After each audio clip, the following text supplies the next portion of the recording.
This is Devious Dave Rose, professional pariah and all around asshole. And you are tuned in to the greatest, defending, undisputed video game collector on the planet.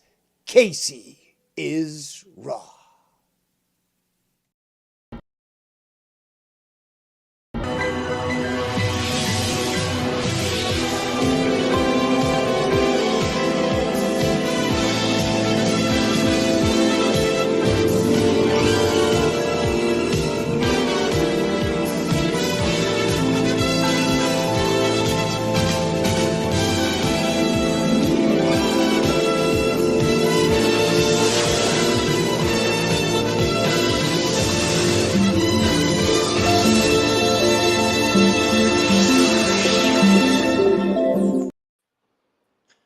Well, guys. Oh, I hear echo. But, welcome to Friday is Raw. I am Casey's Raw. And we got Gomez McMahon on the call. We're going to talk about our Mr. McMahon Netflix documentary reaction or review or opinions. So, how's it going, Gomez McMahon? He's probably trying to fix his audio issues right now. So, there will be spoilers if, there's not much of spoilers if you've been fans for a long time of the WWE/WWF. So, there's no really spoilers, but luckily, I was surprised that they did talk about a lot of the controversies, but I think Gomez probably fixed his problem. What's up, man? What's up, man? Can you hear me all right now? Yeah, you're good now. All right, good, So, good, good. so, how did you like the documentary? I mean, I thought it was very good, but they didn't really say anything new that we, Mm. unless you're a fan, like a newer fan or a casual fan. Yeah, I mean, here's the thing. I agree with that. I thought it was nothing new. And um, at the end of it, Bruce, and spoiler alert, uh, Bruce was on there, and he's like, "Well, this is just a hit piece Yeah. on Vince, and this and this and this and blah blah blah." And I was like, well, it's not really a hit piece because they could have gone deeper. They could have gotten Oh really yeah. dirty on it, and then they didn't. And in fact, I thought it was kind of sugar coated. The whole damn thing was kind of sugar coated on it. I thought it was too weak. I thought it was really weak because they didn't get into the details enough. They could have went in there and they could have interviewed some of these people that accused him. They could have gotten a lot more people that have disagreed with him in the past. Not to say that there were several people, on the documentary that disliked him, like they had, Mm. had a number of people, right, that definitely don't like him, but they had a huge amount of people that did, and they far outnumbered the other ones, and I thought that was the thing. I at some point during the thing, am I watching a documentary about the history of the WWE, or was I watching a documentary about Vince McMahon? At some point, it felt like it was the other. Oh So yeah. that's I what it mean felt like. that's what a lot of YouTubers are pretty much saying. It's like hugely about the WWE from when even like the birth of Vince Jr. Yeah. Because I mean they didn't talk about anything about. uh, McMahon tried to be promoter for other things. Like he did a Evil Knievel jump uh, that failed. It was he was trying to make a lot of money off that. Didn't work out, and then I think he did a Muhammad Ali fight, and I don't know if that did any good. And he actually admitted that he's not a fan of pro wrestling. And it's like, and I was thinking that he didn't actually like pro wrestling because uh the way he hates the term pro wrestling, and like he all the terms that he like banished people from saying belts and stuff like that. Like I don't even think he's a fan of pro wrestling. Like, dude, if you go back and watch like the Beyond the Mat, he unlike when he's talking to, I guess, the interviewee, he was saying that, or interviewer, um, saying, we make movies. Like, you only at that time made one movie, and that was No Holds Barred with Hogan. Yeah, And that, great movie. I love at least how they had that one famous line where the guy shits himself, and Hogan's like, "What's the smell?" And he's like, Dookie. "Dookie." Hey, they mentioned. I thought it was great. They mentioned in that. They did mention in the documentary Thunder in Paradise, which was Yeah. reviewed on this very channel. So. You know what's shocking? That I didn't get copyright. Like, dude, lately I've been playing PlayStation 1 games, and it seems like any CD games, you gotta be more careful with the music because obviously they'll a lot of times use licensed music. So, Yeah.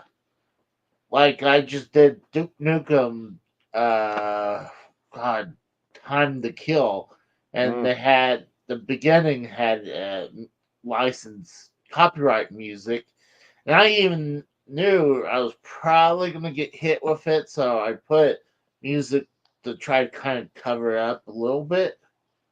Got copyrighted, yeah, so that's I was stupid. like, so I just laid music completely over it, but Well, if you got to do what you got to do. But yeah. I thought it But was I thought it was great. I mean, they did talk about, oh, we're going into the movie business, that how he kind of used that to keep Hogan at bay for a few yeah, years, and it worked. It worked. for a But little bit.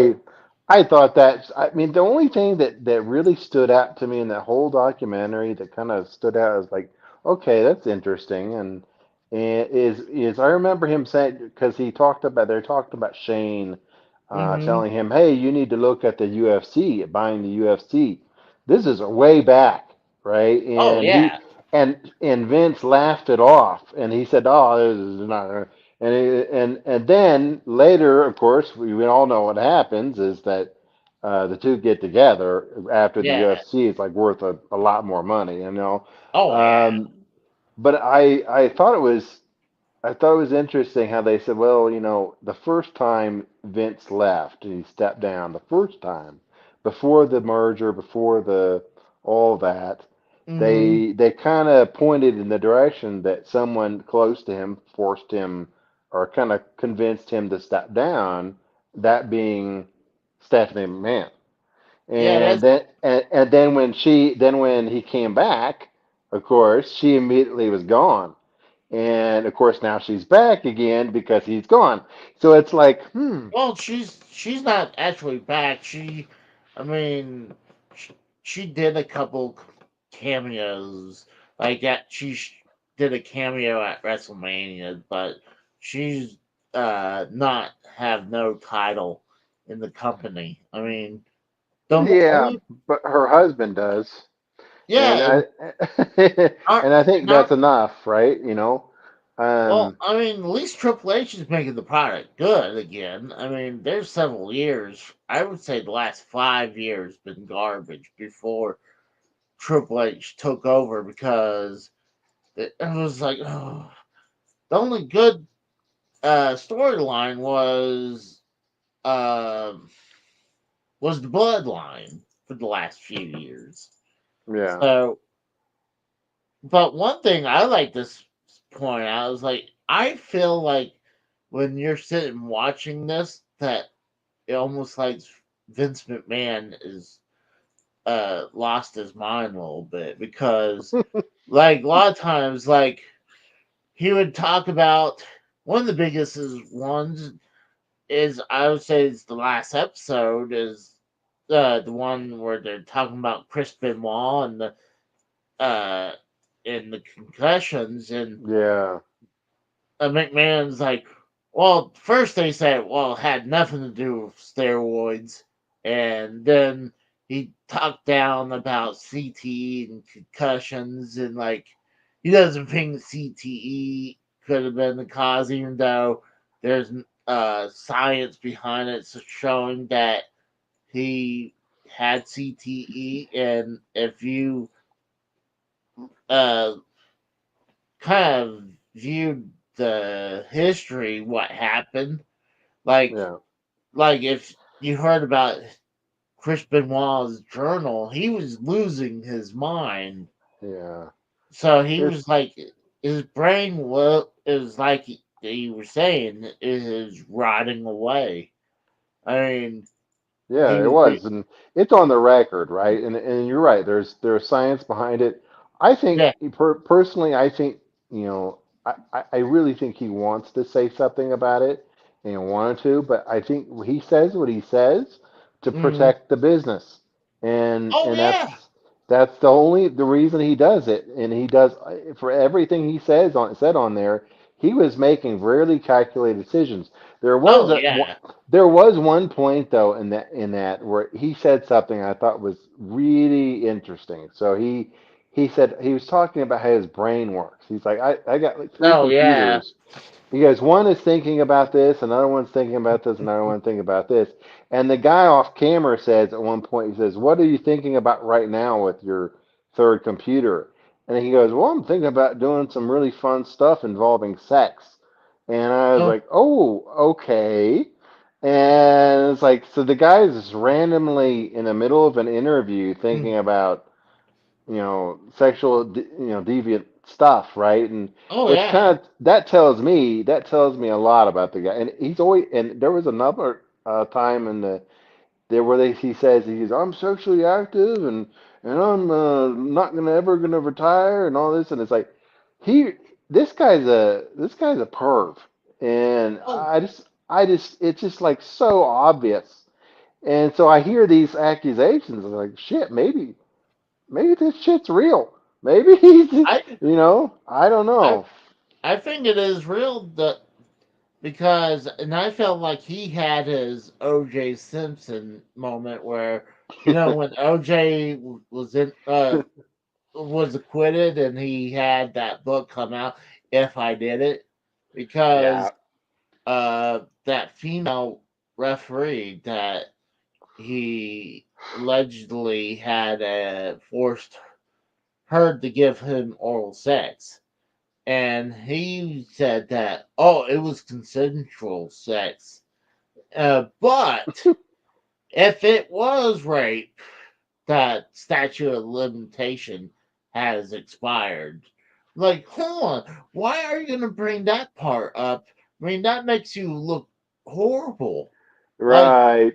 Like, what are you doing? I'm like, say it was consensual, okay. Like, I mean, you couldn't really, like, that didn't sound bad. But when you brought up the point of like, if it was rape, then the statute of limitation will expire. It's like, oh my god, that's horrible. Yeah, he's putting his foot in his mouth a lot of time, and it's like, well, it's like, oh, it's consensual. It's consensual. He said that about a number of different alleged affairs that he had, Yeah. right? And it's like, well, okay, so you're basically saying you're having a consensual affair outside of your marriage with one of your employees. Hmm. That alone, it's not very ethical. Okay, I'm sorry, but it's not. And so you're admitting to that stuff. It's like, okay, it's like, oh, I just the guy is. I think you're right. I think he's losing his marbles. Yeah. It's It's pretty like obvious. it's kind of like he like has dementia or something because he would still say stuff that sounds right, and then he will say stuff that is like sounds off. Like here's like I was talking about the whole CTE. Like I kind of want to talk little bit about the Chris Benoit thing, but as of when Undertaker was fighting going against Brock Lesnar at WrestleMania 30, he said later in that documentary, he's like, "Well, going back and watch that pay per view, I don't really think he was concussed.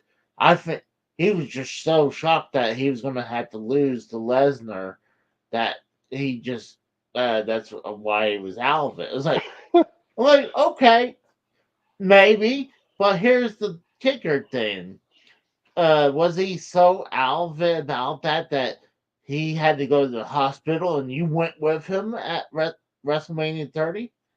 Like, I mean, it was honestly, if you seen clips like during that match, his eyes were glazed over because he was concussed. I Yeah, mean, it yeah. and He's clearly in denial about oh all yeah, that, in complete he denial, and it's crazy. It's like his best worker, the Undertaker, mhm, well known as being his right hand wrestler, right? His yeah, enforcer, his number one supporter in the locker room, and he's like, no, no, he's just was psychologically shocked yeah, because I told him he's gonna lose, and it's like, man, he's so full of himself. That guy, he's like so full of himself, yeah. unreal. It's like it's and like that Chris Nowinski guy who was the doctor who was actually a wrestler, but when he got concussed and made him to quit wrestling, and like he studied it, and honestly, if you watch that movie, I guess it's called Concussions with Will Smith.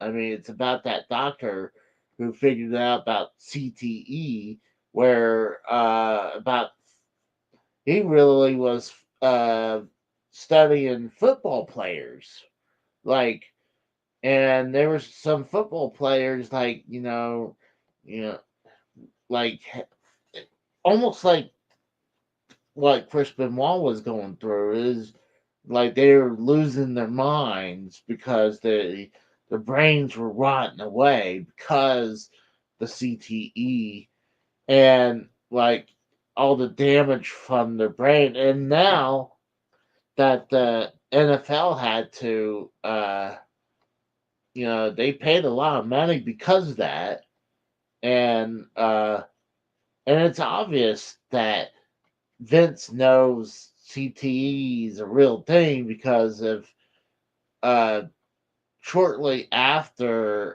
Benoit uh, tragedy, they got rid of the chair shots to the head Hmm. and forcing some of the wrestlers to be a little bit more safer to Yeah. try to prevent them from having concussions.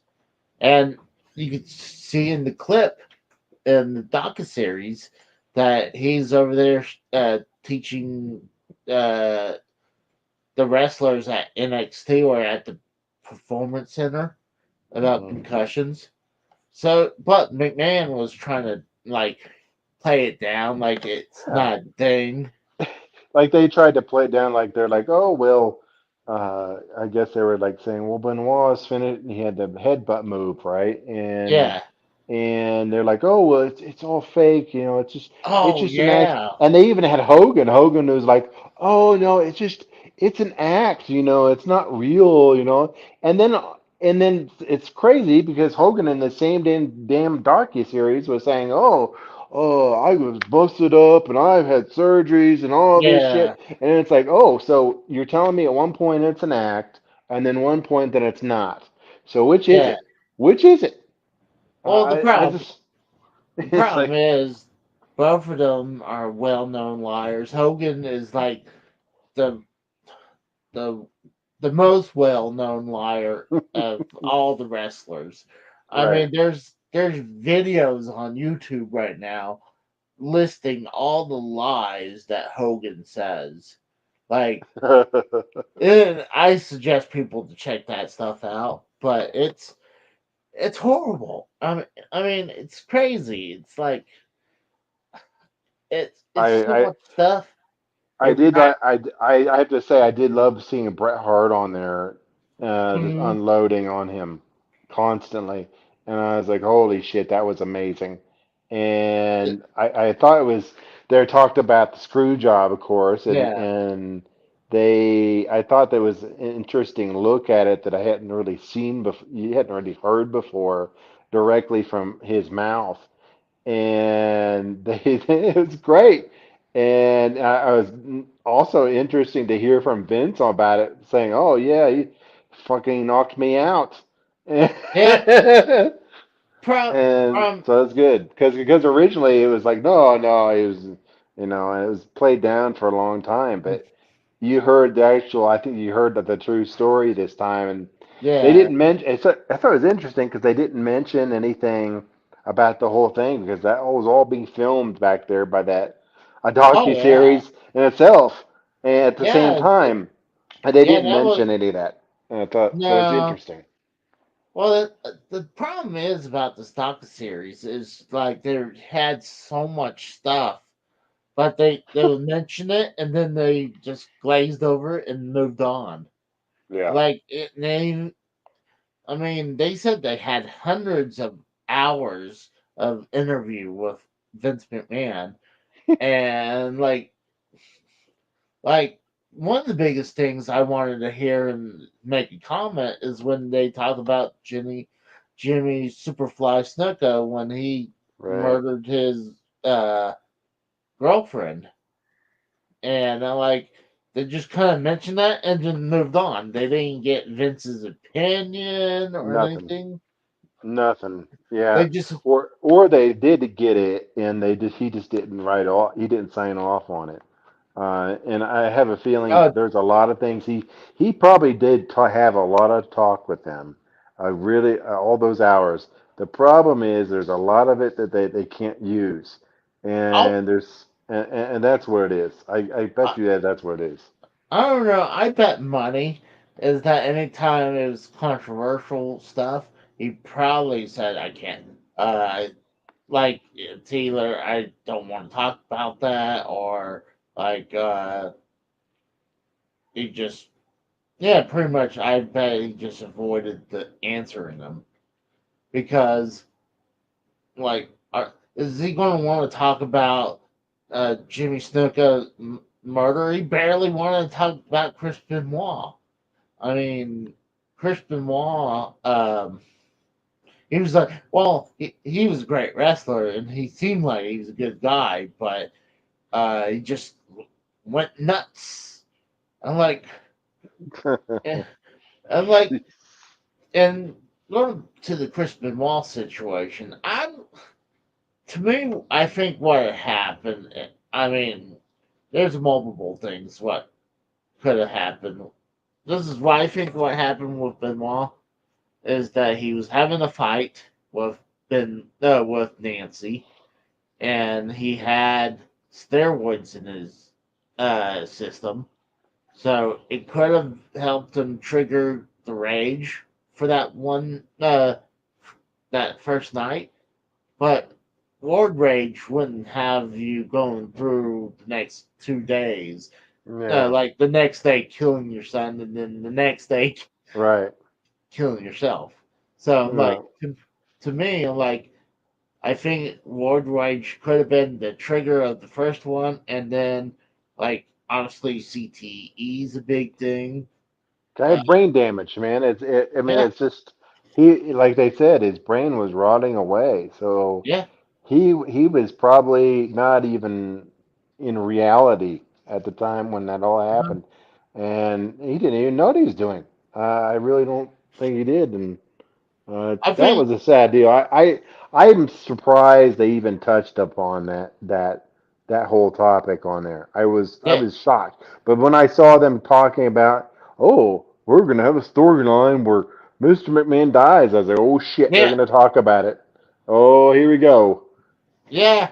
Because when Vince McMahon died, the next week, that's when the whole tragedy happened. So it was like, because we were supposed to get the funeral of Vince McMahon, and they had to kill that because of that, and Yeah, um, and it just seems very bad all the way around for Vince because like they talk about Owen Hart, yeah, and he was saying that if it was him, uh he would want the show to continue, but but he also like said, oh, if Mr. Pico, he's saying Benoit died so Vince could live, but no, but he was saying the only reason that the show went on is because when uh Owen Hart was coming down, it was the arena was black because blacked they out. were blacked out and they were showing a video package, and uh then when they come back up, I mean obviously he's already on the rings in the ring. It was like it was bad. I mean, and I was listening to a YouTuber about this. And he's like, it shouldn't be even a Vince McMahon's choice to continue or not because someone literally died at your show. I mean, Yeah, now, like, yeah, they didn't wasn't pronounced dead, but that was a huge accident. So, I mean, I'm shocked the cops like this one YouTuber. I don't know who said this, but they should have stopped the show because right there is a crime scene. right. Yeah, Like, and it's pretty fucked up. They're like, well, like, your colleague right here is like he's in bad shape. There's a right. big dip in the ring with blood. Like, And and they showed it. They showed it. They're like yeah, there was like blood in the ring, and you yeah. could see it, and it was like, oh my god, that's gotta be horrible. They told the wrestlers don't go nowhere near that. But I'm like, and what's crazy, the next match had Jeff Jarrett, and he was tag team partners with Owen Hart even during that time, and he was friends with Owen. Yeah. So, like, dude, that really fucked up a lot of people. I mean, I would say it was probably a hard decision. I mean, hard. I mean, people debate it if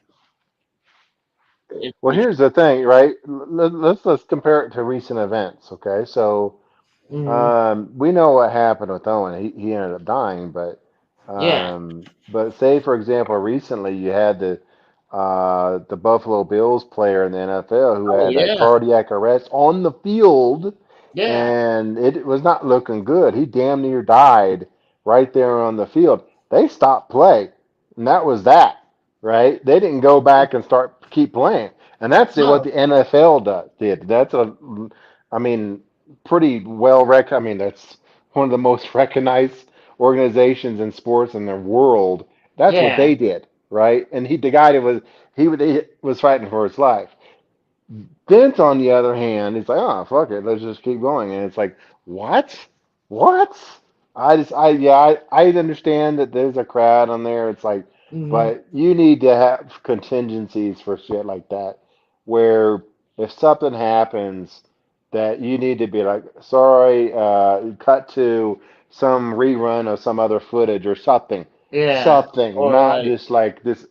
Acknowledge it and then move on. What? see the problem. Oh. See the problem is there was like you had the people in the crowd.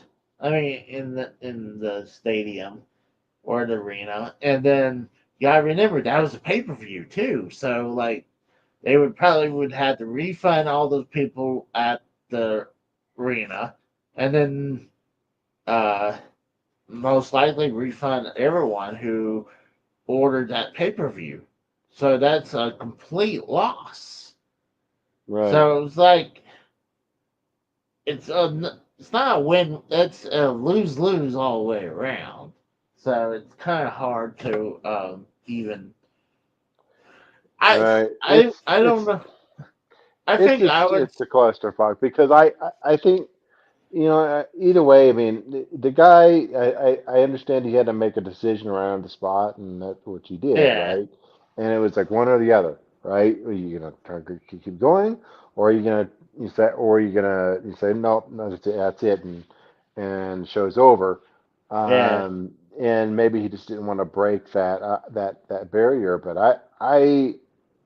I feel for him, but it's like they asked him also. They're like, later in the thing is we have all these wrestlers dying who have Oh died yeah. before the age of 40, right? All these different wrestlers for all these different Hmm. reasons, right? And there was that reporter on there. He's like, well, most of them are dying in a hotel room because of some type of drug situation where they're, and Vince did say it right. He said, yeah, the drugs are in mixed with steroids and all this stuff. It's creating a cocktail where your heart doesn't know what to do. That's Yes. true, but then the guy asked him, he's like, the reporter asked him, he's like, you don't feel any type of, he's like, what? And he got all upset about it and like acted like some type of child. It's like, he Yeah. said, what do you think? It's my responsibility. These people are dead. It's like, well, no, it's not your responsibility, but these are your colleagues. These are the people busting their ass for your For you. company, and you don't give a shit. And No. it's just like, what? What's wrong with you? I don't know. No. It's crazy because like, and he still doesn't take no responsibility because like that interview was like that was after the Benoit situation, and then he had that interview in the ring, and he still doesn't take it because, like you said, oh, the drugs and the steroids. Like, well, the problem is, one, they had to take the drugs because they're dealing with pain, and also they had to take the drugs to have uppers and downers. They had to take uppers so they can be up and perform, and downers so they can actually get a chance to sleep, and then steroids because hey, we got to at least don't go to the gym, but they need a little something to help them have that cut look or Yeah, yeah. and It's the whole thing is that the company fostered by McMahon that he built that he will hmm brag about. He built it on his own. Has always been on the same model, and that is underpaid talent that's not taken care of. They're not taken care of in the healthcare sector. Not they don't get healthcare. They have to pay that out of their pocket. They yeah don't have any type of emotional support or psychological support. They're overworked. They work all the time. They travel all the time. hmm And so at something, someone, you're gonna snap. I don't care who you are. You work that much. Like if you went to your job, imagine this case. If you went and you know what, I'm gonna and work travel. two. I'm gonna work, 24 hours a day for the hmm next 7 days. You're gonna snap and go nuts, and Oh yeah. you're gonna turn to liquor. You're gonna turn to other things. You're gonna like these guys turn to drugs, turn to whatever they can do to make it hmm easy on themselves. And Oh yeah. That's what Mr. McMahon doesn't want to face. He doesn't want to face the music. Well, You know, here's the thing. Yeah, they could be in the ring for a little bit, but also, I mean, they're traveling. And a lot of times, yeah, I think WWE, what they do, they'll fly the people out and like they do circle. And like if they're going to go to the Northeast, let's say New York, they'll probably hit towns in a couple cities in New York, then like go to New Jersey or Pennsylvania, make that circle, and then they'll come down and do like in the, let's say, the Carolinas or Georgia or Florida, and then go to the Midwest, and then go to the West Coast and rinse and repeat, and then go uh, all over around the world. So like they're always traveling. So I mean, nowadays it's a lot easier schedule for the superstars, but like at least from the 80s to the, I'd say before the 20 20 mid 20s, I mean the 2015 and back is like pretty much when they were starting to dial down on the house shows, because the house shows were no longer really producing anything, and the house shows are starting to die, and the, they're barely making any money. The money's coming from the TV rights.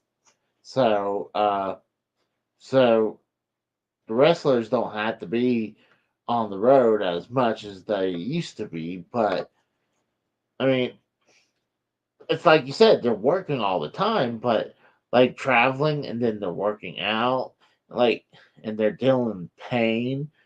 It's like, and they barely have any time to wind down because they have to go to the gym and, stay in shape. I'm like, the only, some the people lately, like some of these superstars of the day, like Cody Rhodes, CM Punk, some of the big names are now having their own buses that it will actually help them out, because they can relax on the bus while their bus driver is going to take them to the next place. But yeah, that's when you're making that type of money. You're able to do right, that. right. But not all of them are doing that, right? You know, Oh, if you're like the top talent, like Cody Rhodes, I mean, that's all right. But if yeah, you're like a shoe in, and you're at the bottom of the food chain, yeah. you're What about traveling you? You screwed. you're traveling It's with the other people. Like a lot of them travel together, because you know I'm sure they switch around in driving. You having rental cars, and it's like some of the wrestlers back in the day. That's what they do. They pack their cars up for wrestlers, and that's how they able to make money.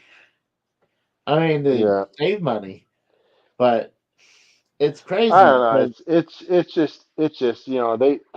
I think they are getting better, but it's still as far as I understand it, these wrestlers are signing independent contractor agreements, mm, and it means that the company has very little liability yeah, for taking care of a number of different things for them, and when you have things like CT and rampant steroid use and drug use and all this stuff, mm, and I know they say, oh, we drive to test for drugs and all that, and right, okay, that's great, but you got to back it up. You gotta put your money where your mouth is, and they're not doing it. They're not doing it all the way, but I think they will get better. I think because of this the merger with the TKO thing, yeah, that's also gonna help a lot. The corporate that type of environment's going to do that. But the more money they can get that can fund that organization, the more they can take care of their talent and take care of the people where it's not going to be Mm. like that anymore. But those, you're right, the people in the 80s and the 90s, man, they got screwed, they got shat on, Oh yeah. and a lot of them are dead. Most of them are dead. I mean, you really think about it, Mm. most of them are dead unless you were the Most. top talent. If you're the top talent, some of the ones that really did well, those guys are still around, and they're around for a reason because they had a lot of money in their pockets, and that's the only Well, reason they're around. if you But think it's just crazy. if you think most of the people that was at WrestleMania 1, yeah, that's over 40 years ago. So, but a lot of them are dead. Like, I mean, most of the people that's at that show is dead nowadays. Like, Yeah, the only person I can really think of right now, actually, two people, is Mr. T and Hogan, yeah, and and uh, Vince. uh and That's about Vince. it. Yeah, But I always heard reports when Jesse the Body actually tried to start a union just before WrestleMania 2 with the wrestlers yeah, because he was smart enough. He's like, well, uh, we're about to do WrestleMania 2, but if we hold them up and start a union, it would force them to with stuff they need like healthcare and stuff like that. yeah. And I was hearing from a lot of YouTubers that during the trial with Jesse the Body and Vince, that Vince said that the person who ratted him out about the union meeting talk was Hogan. And this is the first time I actually heard from He was Hogan. a hog shit. So yeah, so I Yeah, was like, oh wow, so he uh, admitted it, and you can see the other wrestlers, they're like they Hogan yeah. ratted them. Everybody said, even Bret Hart was like, "Oh, Hogan did it." Yeah, Yeah, that was great. And that was somebody I think that could have been interesting to hear from on this documentary is Jesse Ventura. I think that because oh, they only showed one side of that whole situation, and it was mm, Vince's side, right, and the rest are side. And I think it would have been great to hear his side of it, but yeah, of course we didn't hear that. Again, that's I think it's just kind of sugar coated toward and I know Bruce Print. Oh no, poor Vince. Oh, it's like yeah, this is very light on Vince to be honest. But they could have, you know, if you're looking at all the people that were on there, there were a number of people that they could have had on there that could have been a little bit more critical, and yeah, they could have gone into more detail on some other situations, like you talked about with Snuka. But there were also when Macho Man left the company, there was a yeah, big ordeal beef between those two, and they didn't even mm, touch on it at all. And and it was like, what are you? It's like, come on! I thought this show is about Vince, not the no, WWE. I don't. yeah, I, I thought that they were just like, oh, let's just sweep this under the rug, not talk about that. Yeah, he left and that's gone. And but I did like that Bischoff was on there and he was really Bischoff. He's yeah, that was really nice because he was like, I'm not gonna throw any shit, and he's like, yeah, I didn't watch that episode when Vince was on there. I didn't really want to watch that shit, and I was just wow, he's just sour as fuck. That guy, sour as fuck.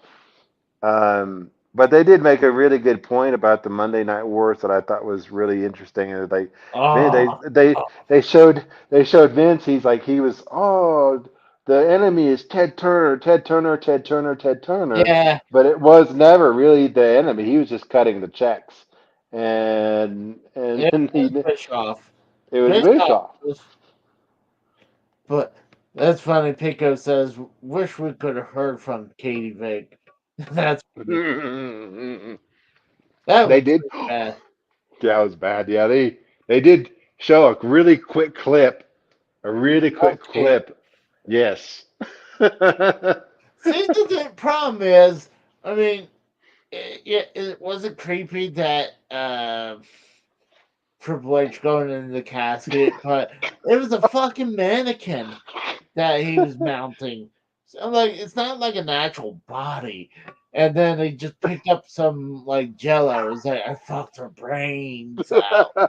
I'm like, and people were like, I mean, yeah, was it good? No, but like, I'm like, there's some things like they even showed clips of this one episode of Raw when Vince went against God, and I remember that was very controversial because one of the guys I used to work with at Sears, and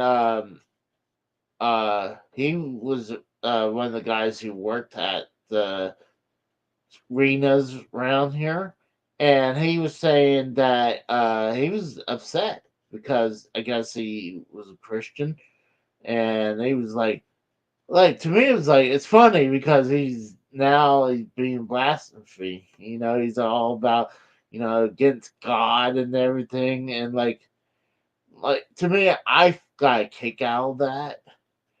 But like, they it should have been a lot.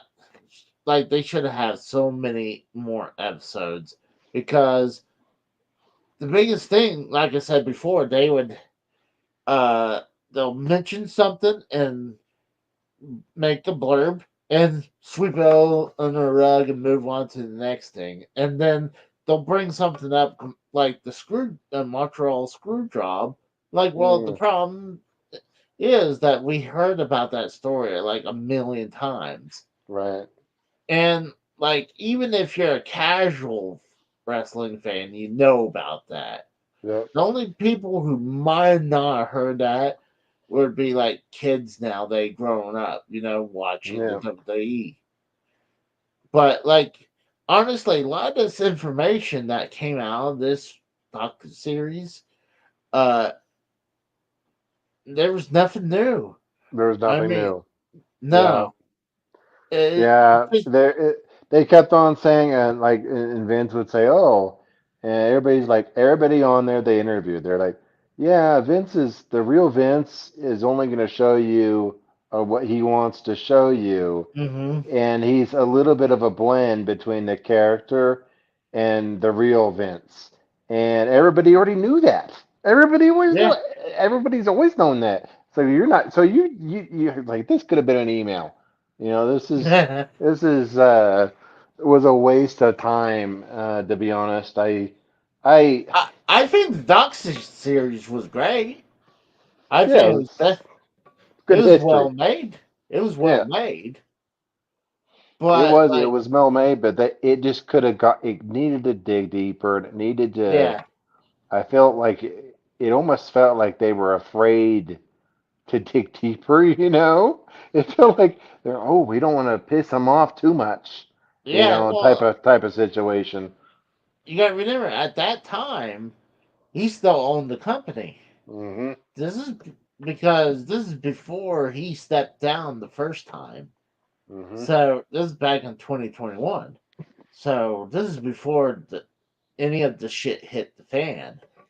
So it was like, so he was still running the company. He had no plan retiring.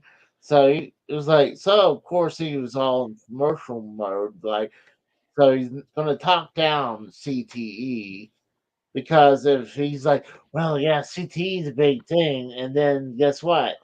He's being hammered by class action lawsuits all the time about concussions. So, like, uh, What was the name of you said, when you said it was before the shit hit the fan, it was before the shit hit what was the name of the rest of the wrestler he shat on or whatever? That was the accusation. You like shit on Oh no, somebody. that's the person who pretty much caused the shit to hit the fan. Is that he literally took a shit on the woman's head the, when he was having a threesome. I think with with John Laurinaitis. Yeah. So it was, so I was like, oh my god. And, but it's just like I loved how Netflix, didn't shy around. Anytime Vince said some bullshit lie, he's Yeah. like he would say the Attitude Era was not wasn't family entertainment still.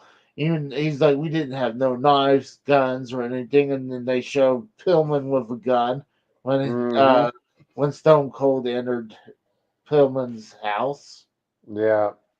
and Yeah. then There and was then it was the Wild West. They said it was like the Wild West back then during that era because anything goes, and if you could think it, it was going to show up yeah, at some point, and it did, and it was like that, and yeah, I kind of agree with that. It's like yeah, the whole family, it was way, it was going down a road where if they would have kept on doing that, it was going mm, to be uh, further than what anything that ECW ever did, and it was really going to the RR rating type of situation because and now people are like, oh, it's going to be on Netflix now. Maybe that this is going to come back now and all this. I don't think so. nah, nothing to Don't think that so. extreme.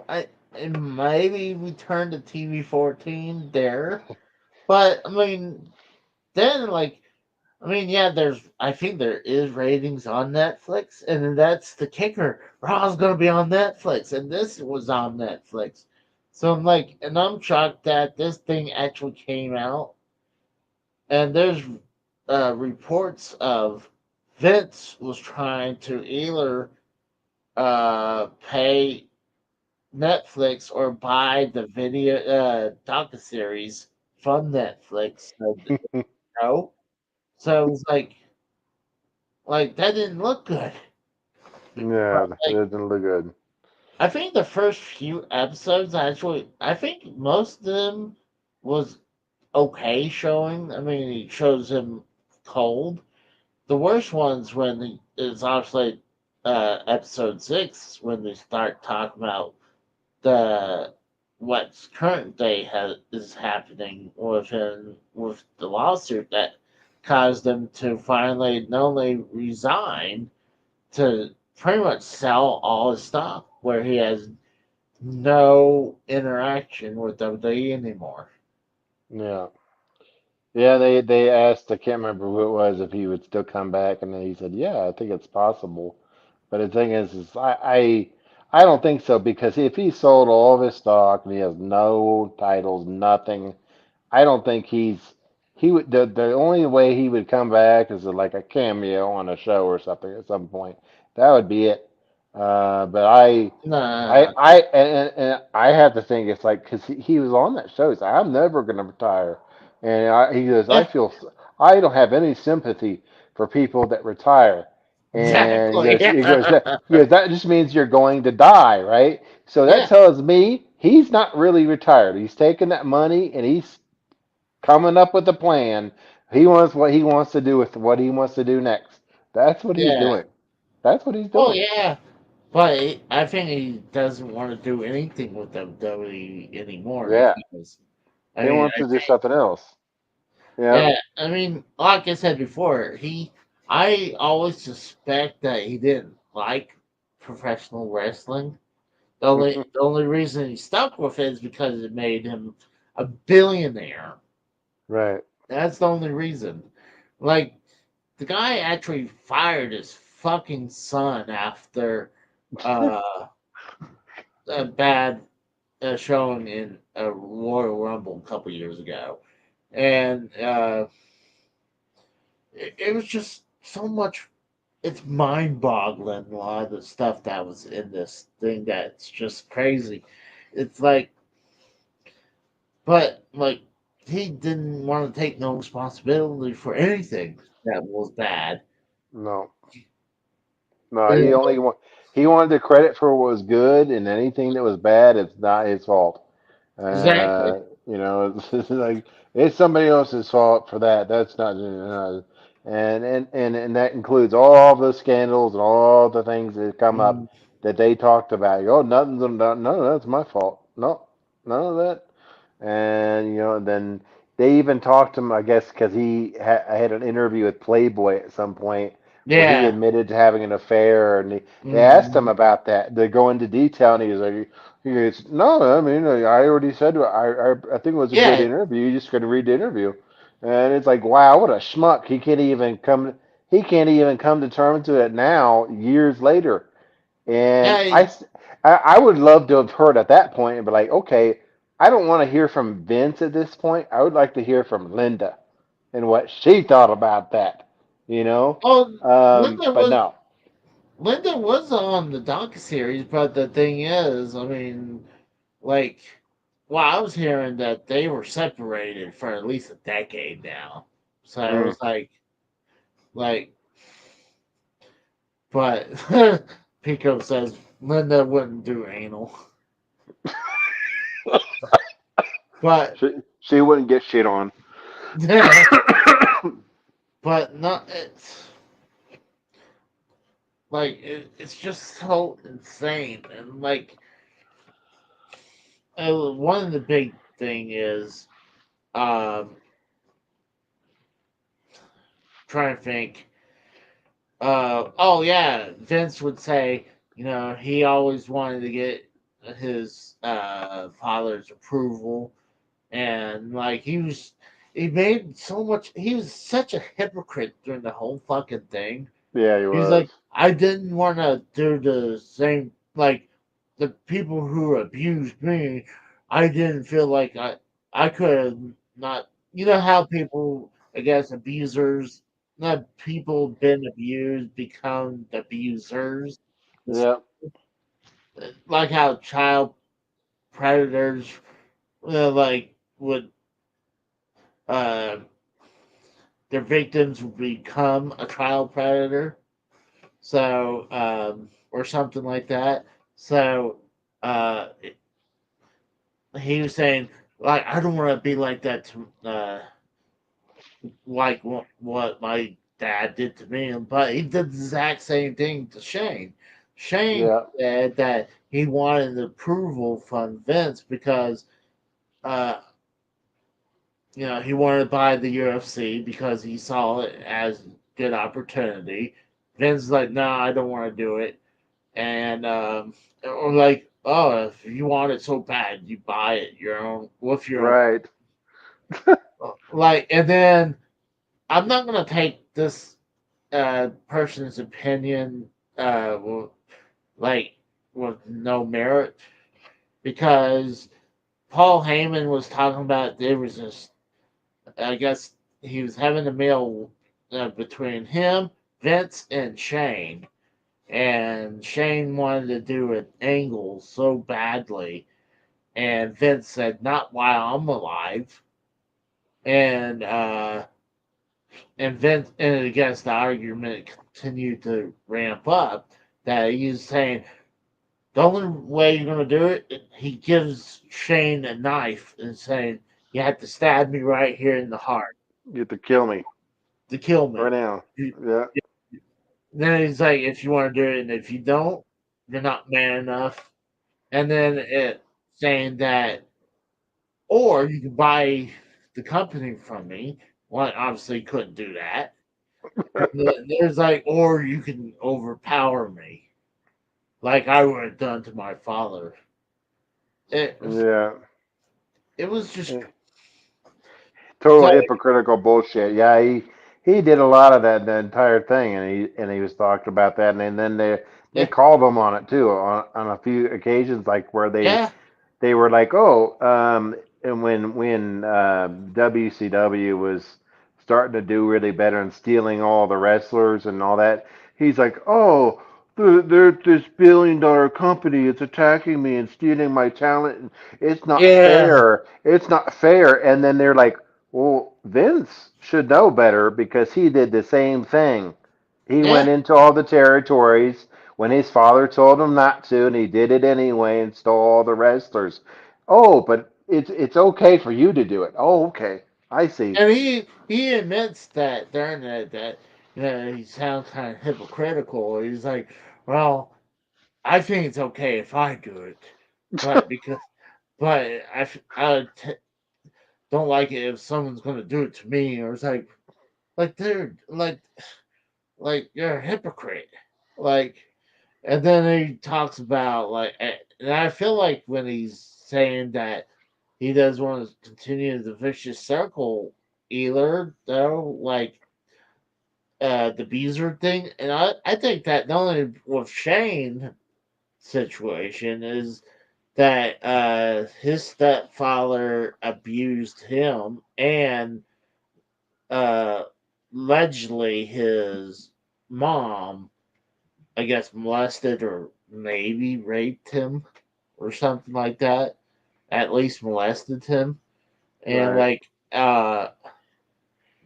but like, well, I mean, with all these allegations, you definitely continue the cycle because, I mean, all these situations with the women, like, and now you're paid that female referee off after she had the right to do it again because even though that statute of limitation was over, that I think New York reopened it and she was able to Yep. win quite a bit of money from Vince from that.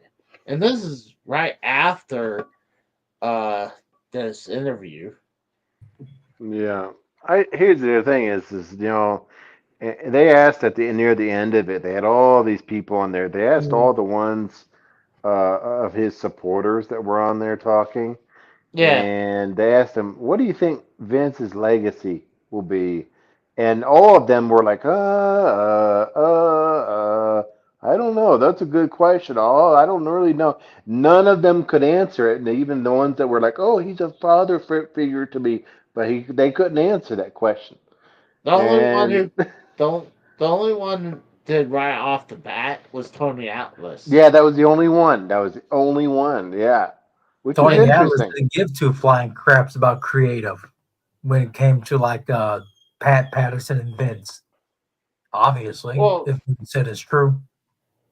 Tony Atlas was uh like Bret Hart, like was the most real person. And I mean, Tony Atlas is pretty much where they were treating him like an idiot in the industry.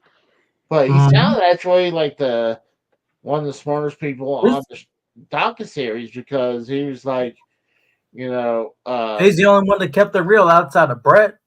yeah, Yep. like there was that one point where they were talking about the Ring Boys scandal, and Mm-hmm. and And even then the interview was asking Tony like he could have told Vince that Pat Patterson grabbed him by his you know what. He could have told Vince. Tony Atlas was laughing because yeah, why would he tattle to the boss on the boss about the boss's right hand man and what he did?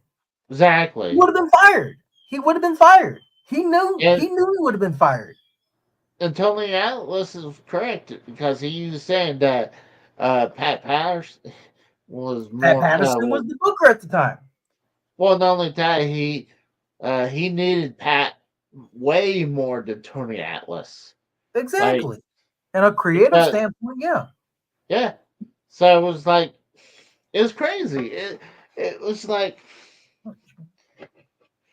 it's funny because there's memes out now like how we were talking about the CTE thing and I mean, I'm sure there's some stuff is out of context because Stone Cold was talking about Chris He doesn't Benoit. believe in CTE, yeah. Yeah, he was talking about, well, if someone was having a bunch of concussions, then like they're just not doing something right.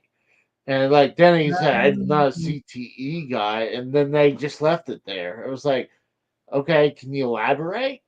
I'm like, do you don't think CTE was part of what caused Benoit to go nuts, or what? But Well, uh, at least in one standpoint,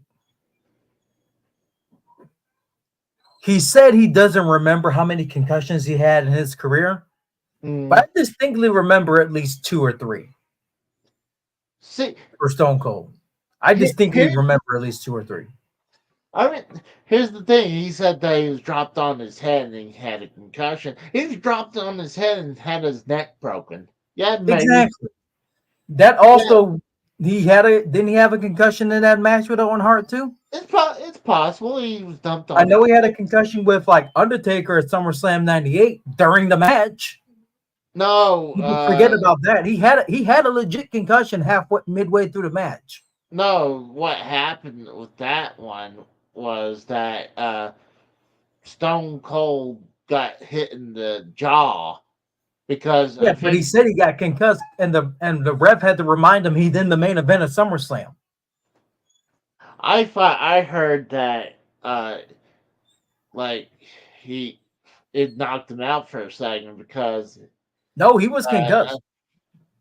well, but I mean it was just stupid. And here's the kicker: is that when Stone Cold broke his neck, he was on like pretty much I consider was like light duty because anytime they Mhm. wanted him, there was moves not allowed to put on him. Like obviously no more pile drivers and probably not a power bomb or anything that was gonna hurt his neck. So he was not Yeah, gonna take some of the bumps that some of these other wrestlers.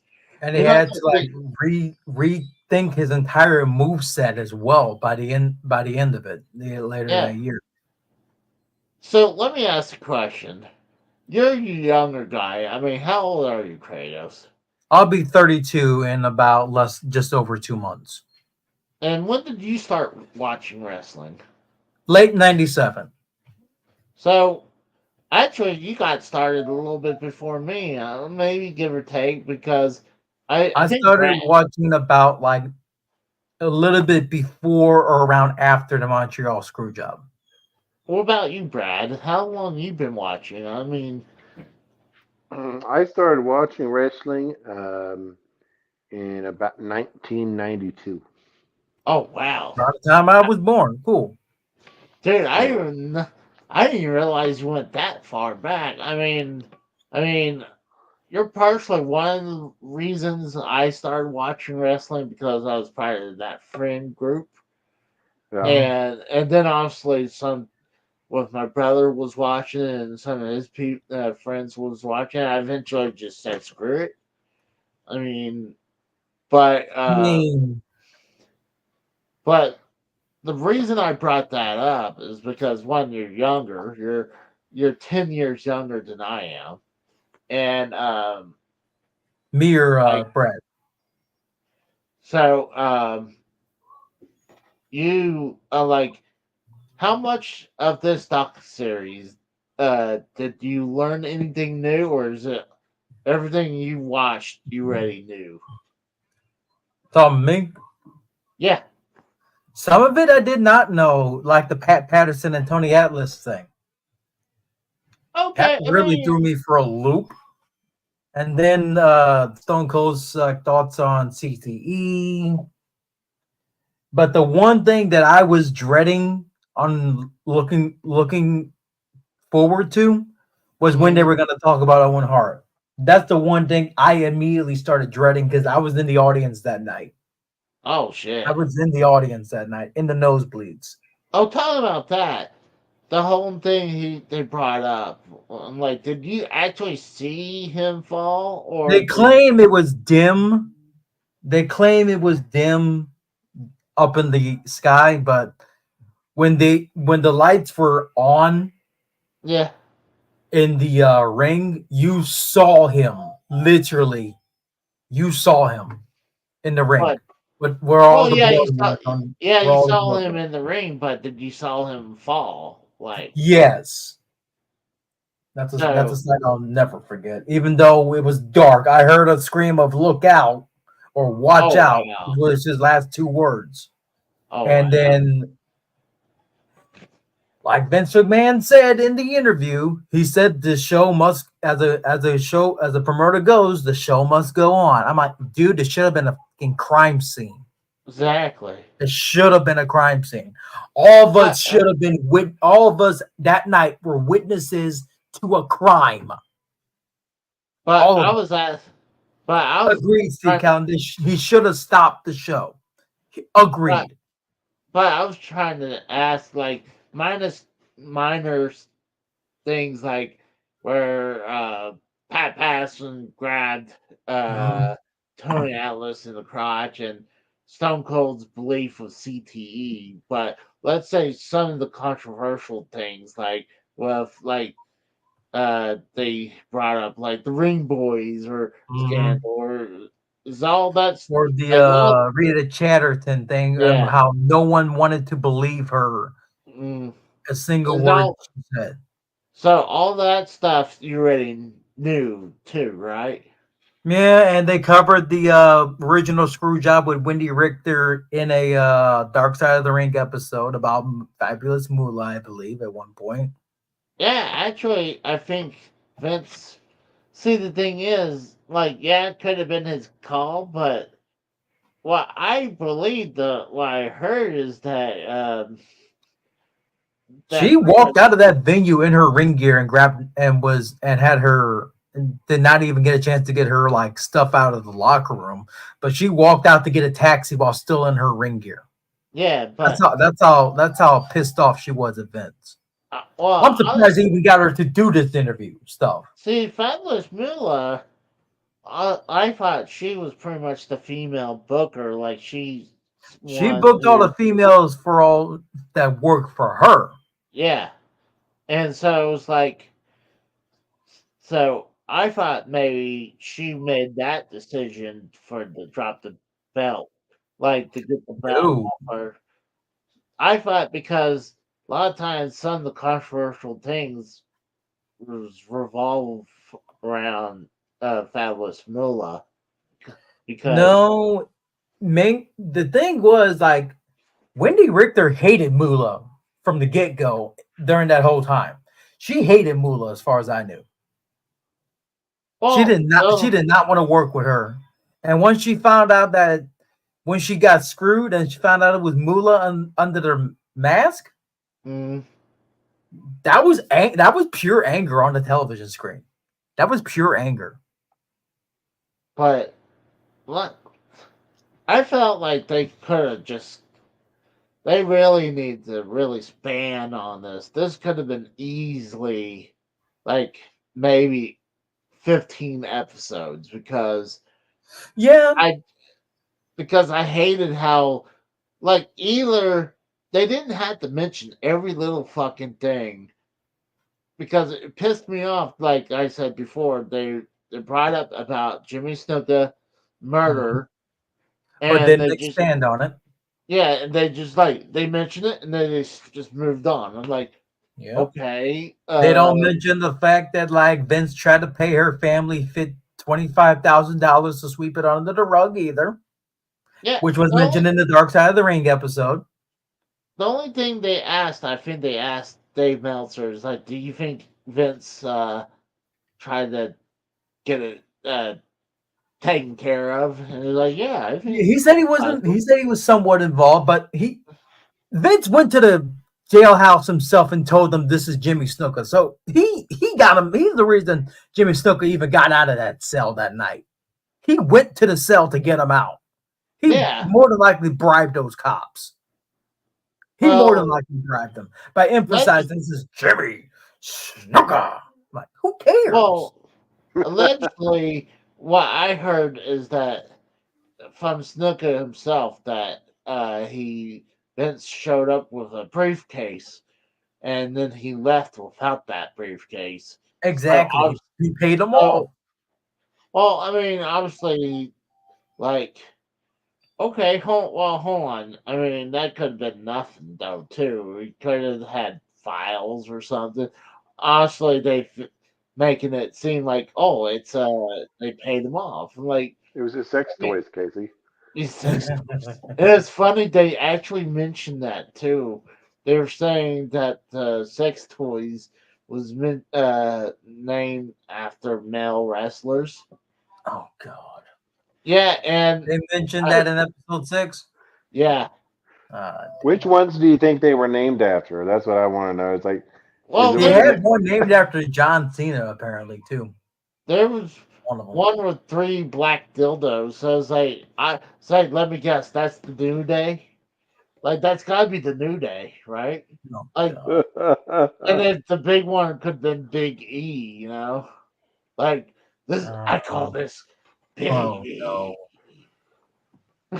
And then like maybe the ones with like maybe little strands of hair coming off the.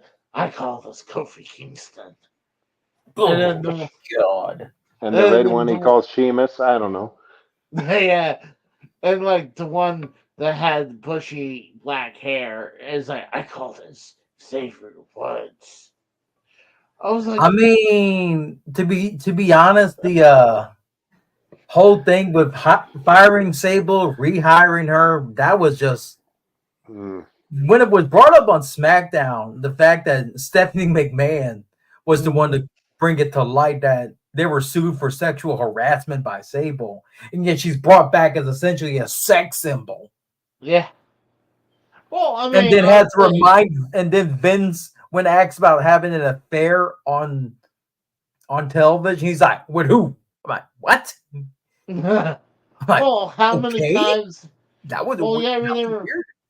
remember how many times he had either kissed some of the divas or had a fling with them. Mm-hmm. So it's like, but a lot of But the if, go ahead, you first. if episode 6 is like once they got past the Crispin Wall, they um pretty much headed towards to the very end with uh because they're heading towards the lawsuit. So they're like I know but they production also halted right as the initial Wall Street Journal stuff came out. yeah. And like Bruce was like Brad said earlier that Bruce was there to he felt like it was a hit piece. I'm like, well, I mean, when a lot of Hit this stuff, piece. like, if a lot of this stuff is true, how's it a hit piece? Like, I guarantee If it you, was a hit piece, like you said, how is most of it, if not all of it, true at this point? But yeah, both and Vince, Bruce Pritchard, it pretty much were caught lying on the whole documentary. They were caught lying. Bruce Pritchard Bruce, lied about Pat Patterson never touching anyone. Tony Atlas confirmed he was touched by Pat Patterson. Literally the well, next scene. hold on. Tony Atlas admitted that he didn't say anything to anyone because he was saying, Who could he tell? Who could he tell? No one exactly. would have So, believed him. Who could yeah, he tell? but like he didn't say anything to anyone. So, like, I mean, so how did Bruce would have known? So, Bruce knows now. He well, claimed Bruce knows now at this point. well, yeah, he knows now, but I mean, But he, but it doesn't matter anymore. I mean, yeah, Bruce is still with the company, but Vince ain't. Neither is Tony Atlas. If Tony Atlas is anything, he's probably under a Legends contract. But or the new name for Legends contract, a nostalgia deal, whatever.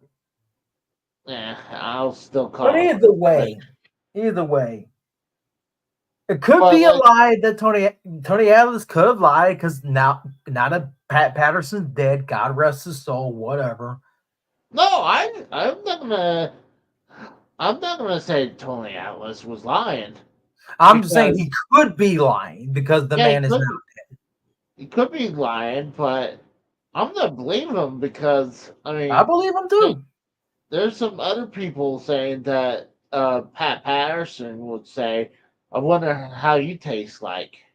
Yeah, But I heard about that. And then like when someone said, I think you have the wrong person. And he said, now if I yeah, want to keep my job, I don't. yeah.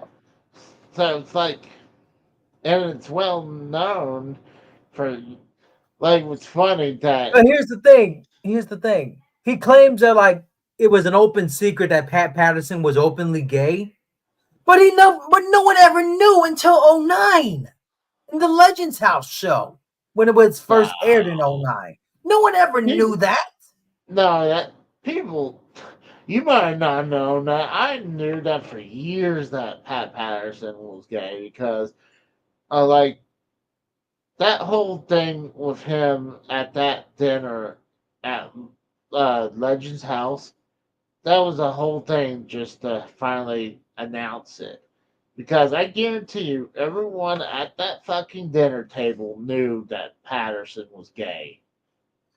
It Then was why like, the tears? Why the tears for the well, show? I don't know. For the dinner? Oh, it's a show. I mean, Pat Patterson was openly crying while he was admitting this.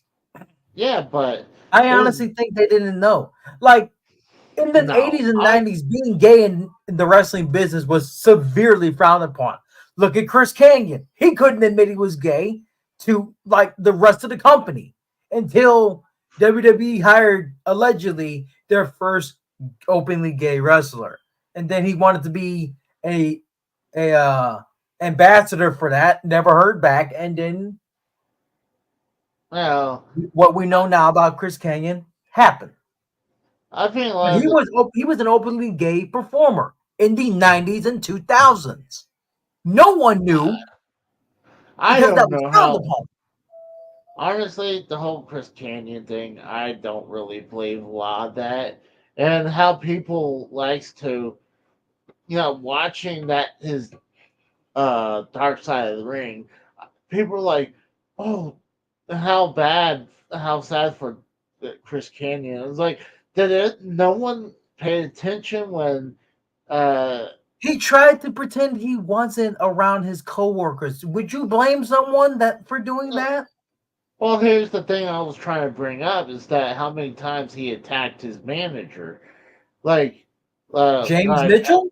yeah, James Mitchell, because and like, hold on, and people would praise him, and like, hold on, are we gonna forget or skip over that James Mitchell just uh accused him of attacking, or like to the point where choking him to the point where like he was gonna pass out or die, like, and people are still praising him. Like, to me, I'm like, fuck you. I mean, like, I'm like, I'm not gonna praise someone. Plus, I felt like he was, uh, there was something off about him. So I was like, I don't believe Canyon.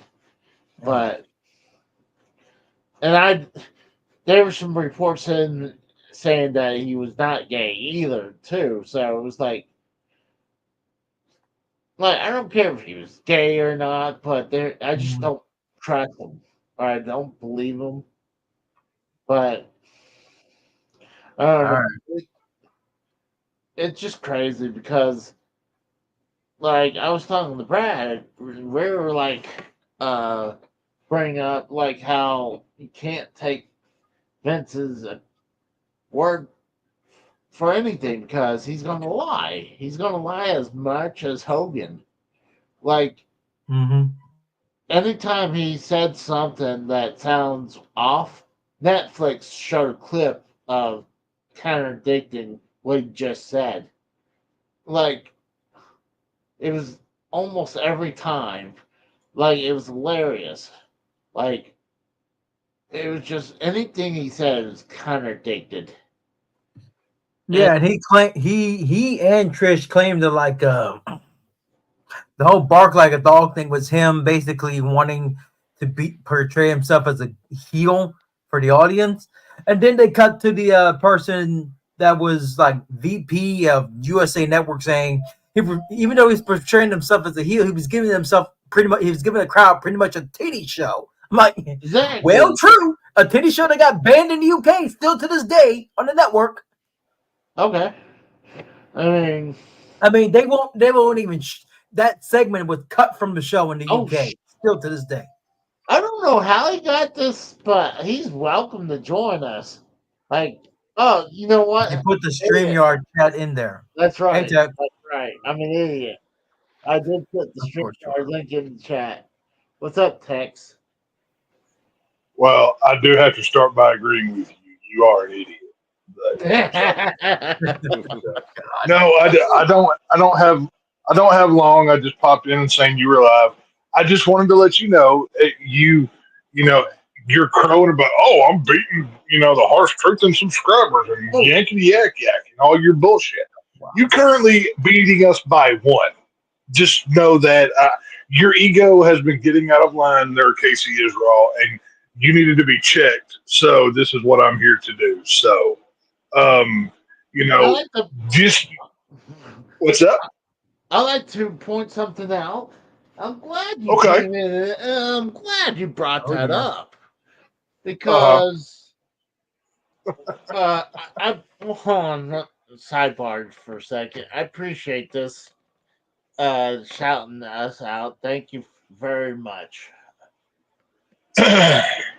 But back to Tex. Yes, sir. I gotta see. I was up to 825. I make that comment on your guys' channel. Strangely enough, the next night, overnight, I lost 5 subs. So I'm betting money. Well, that was God telling you to stop being a nasty person. That's what that was. He was just slapping you on the wrist to get your shit together. That's what he was saying. I'm still subscribed. That hasn't changed for me. So if you want to go pointing fingers, you need to look elsewhere, my friend. But I just wanted to tell you, I find it very suspicious that you're beating us by one, and it would be real easy to make a few accounts, burners, to use a slang term here, and sub to yourself to boost your own numbers. I'm not saying you're doing that, but it'd be real easy. So, So this Text by 2 now. It's by 2 subscribers, I think. I see 821 for Harsh Truth and 823 for Casey. I'm looking at it on my phone. That's what I'm saying. Casey is he's a sneaky one. You have to he's the kind of guy that if you're playing checkers with him, you don't take your eyes off the board because checkers will just appear on his side out of nowhere. Like he's that kind of person. So, you have to be real suspicious with him. You got to watch out now. So, see, this is what I'm thinking. This is what I think what happened after you guys went offline. I think you guys came together and said, we saw that comment from Casey. Let's all unsub from him. All unsub from him. Because I've never had 5 subs unsub from me overnight. So hang on a minute. A question though. There was only 3 of us on that stream, but you're saying the 5 of us conscribed together after that stream. So that doesn't even make sense. Wouldn't it be 3 instead of 5? Hold on. I'm pretty sure Frank had 2 accounts. And knowing you, how many counts of Skypes you went through, I wouldn't doubt you might have a couple. Well, no, that I have one Google account and multiple Skype accounts.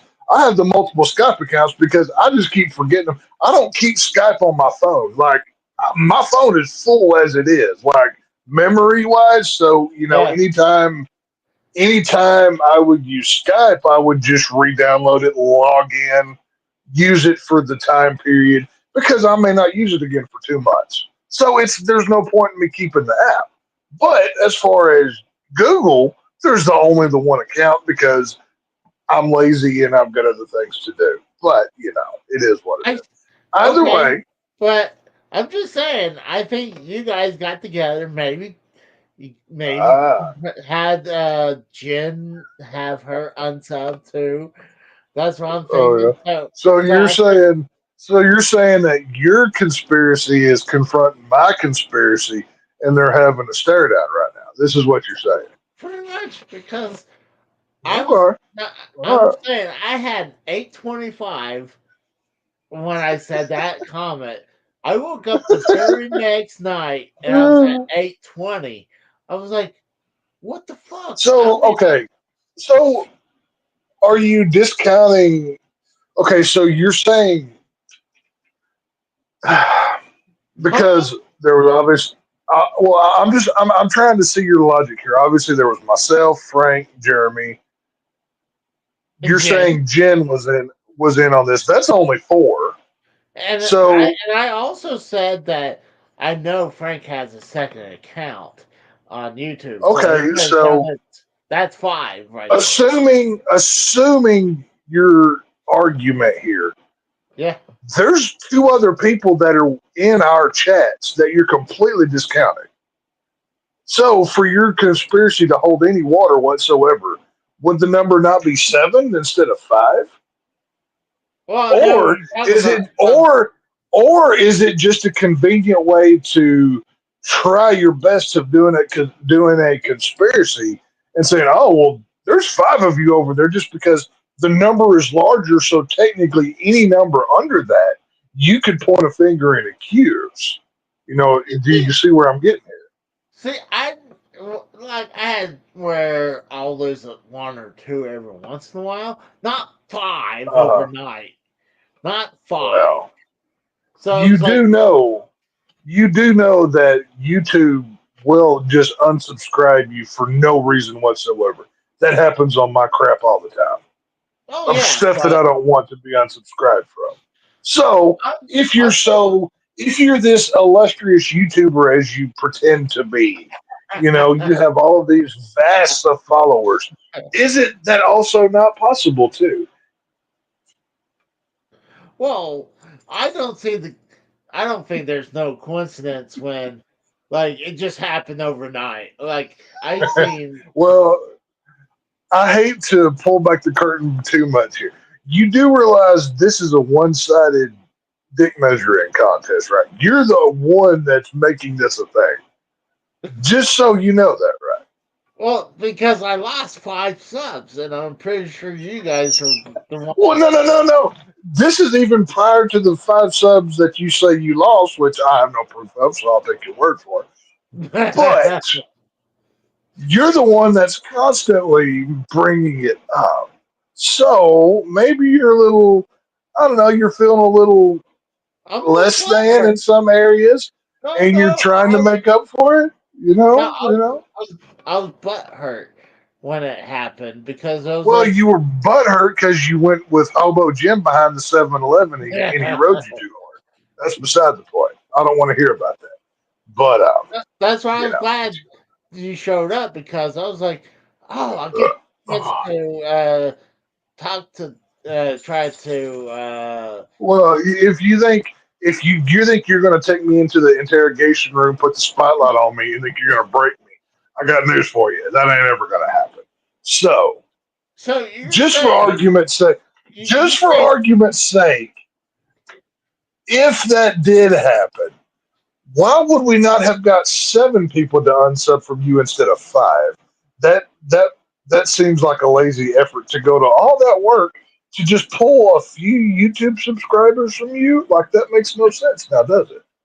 well, You know what I'm saying? I know one of them you're talking about is Cora, and I don't think Cora Right. would join you guys in that. So that's why I Really? didn't.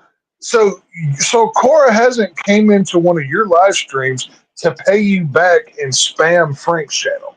She hasn't done that, right? Oh wait, she has. Oh, So don't you think oh, if we were going to conspire against you, she wouldn't play along as well? maybe Oh, maybe she was the fifth hmm. person then. I mean that. See, here's where I mean, your conspiracy is not holding water anyway, but it's already fell plumb apart.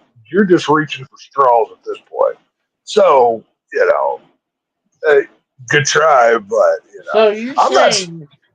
saying that when you guys went off the air, that you guys didn't Uh, say, like, you didn't say anything about that, right? That you didn't.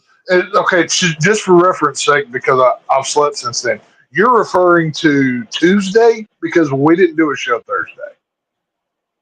I guess Tuesday, yeah. I think it was Oh, okay, Tuesday. yeah, yes. You say we Thursday we did nothing. I was busy. So no, just for what did we talk? Oh, we talk. No, we were literally talking about Frank and I were talking about sports on Tuesday night. If you must know, you just you just pry into everybody's business. We were literally talking sports Tuesday I night, and then Jeremy found back. I But call no, we.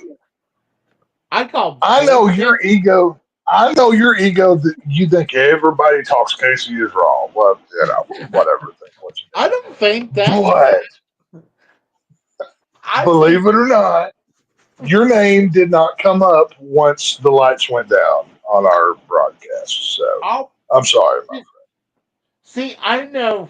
Uh, Pico says, "Put me on. I want to tell Tex something." Oh, Streams in the chat. That's how I got in. there we go. I guess this is Pico right here. We got Sports I Entertainment. don't know.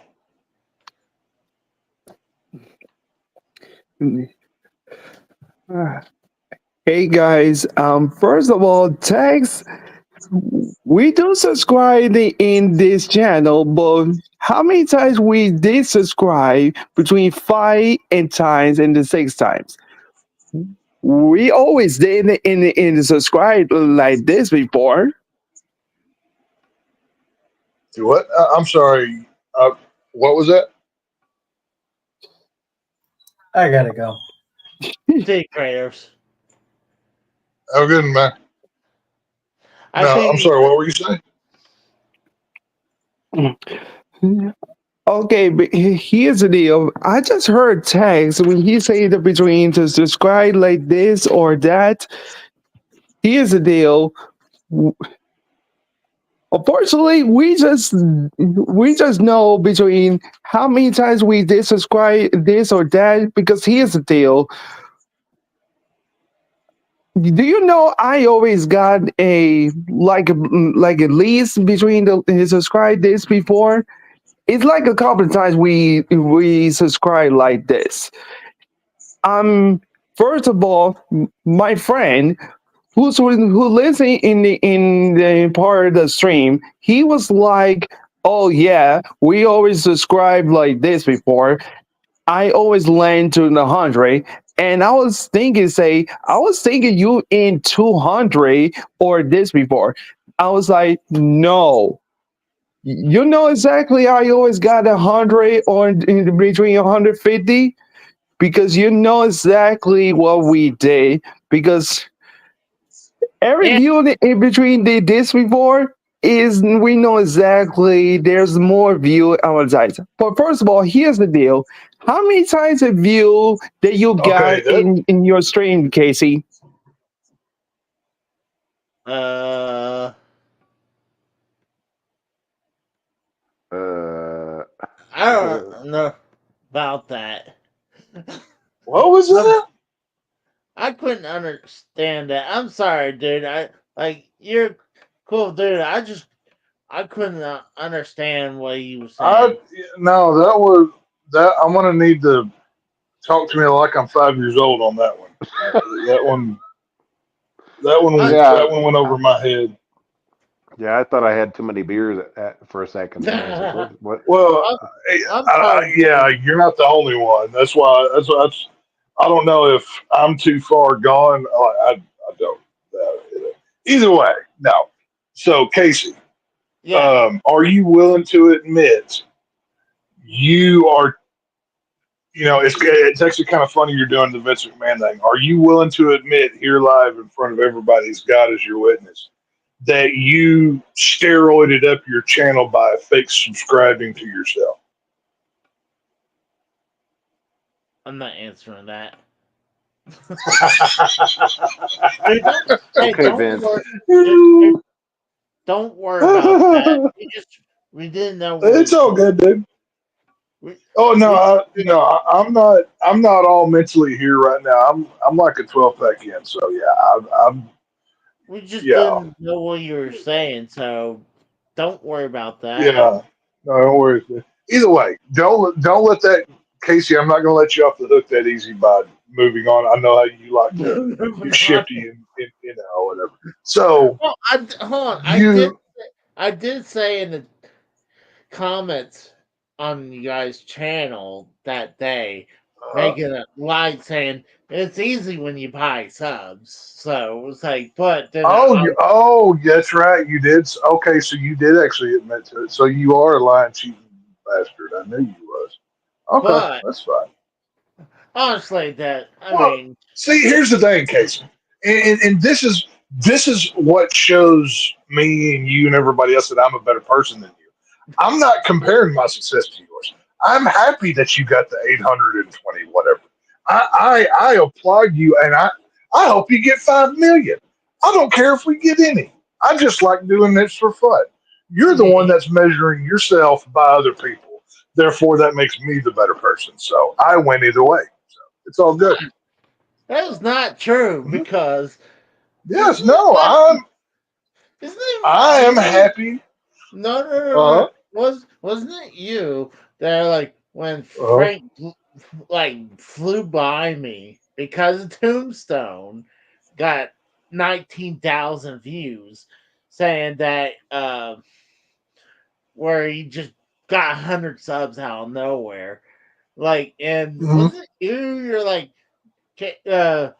we're beating you again, Casey, and or something like that. Well, see, here's this, see. I might need to go into politics because I'm pretty good at answering questions. See, that was the old me, and I've grown since then. I'm now better than I used to be. So I've learned from my mistakes, and I'm now happy that that you're winning with your measly 800 and whatever you've gotten. And I'm supporting my friend Casey Israel, and therefore, by me doing that, makes me the better person. So there you go. It's all good. But So, you sound like fucking Vince because how many times they in this docu series, like how many times they Vince would say something and they contradict him, like wait, so hang on. This is no political debate. Are you trying to fact check me, Casey Israel? Is that what you're doing here? Because I did not agree to these terms. Like whenever this is not, oh, this is some gotcha journalism with some fake news, Casey. Like I can't believe you're doing oh, that. This is ridiculous. I learned So, from the best from you, So like that's how I started from like this whole well, see, you even just admitted I'm the best, so I'll win either way. So it doesn't really fucking matter. It's all good. So what you gonna do? but Now I didn't even know that the Vince documentary thing came out until I saw clips on Twitter. But I mean, obviously I haven't watched it. Did they say? It seems like it's just the same old crap that they've done on 15 other interview things. yeah. It's Netflix's turn. It seems like it's Netflix's turn to say the same old crap that's been on podcasts for 10 years now. Is that Exactly. basically it? Yeah, exactly. So what's the point? I mean, minus that everything that we all knew beforehand. I mean, it was still a well-made docuseries. It's Well, like, I'm not saying it's not going to be well made. Netflix is a top tier producer of content, but it's. I mean, how many times do we need to hear the same wrestlers tell the same stories? I mean, they did it on the WWE Network. They did it on the WWE mhm, DVD. Vice took their YouTube. turn at it. YouTube. How many shoot interviews have they been paid for over the years? And now Netflix is just going to add into that pile. Like, what's the point? Like, I don't get it. I don't know. I, Costanza's like, can Tex make a documentary on Casey? Oh Well, my! I could, but it would have to be on like the side of the internet you don't really want to go to because it'd be so nasty. You It, wouldn't want to not pay only no attention to it. So, not only that, you yeah. probably get some like uh well malware or like you'll get some computer it virus. would be it would be on it would be on a website that ends with two, but it wouldn't have you in front of it. That's the Yeah, website that it would have to go on. exactly. So and it wouldn't even be good stuff that you would want to see. It would be the bad stuff, but whatever.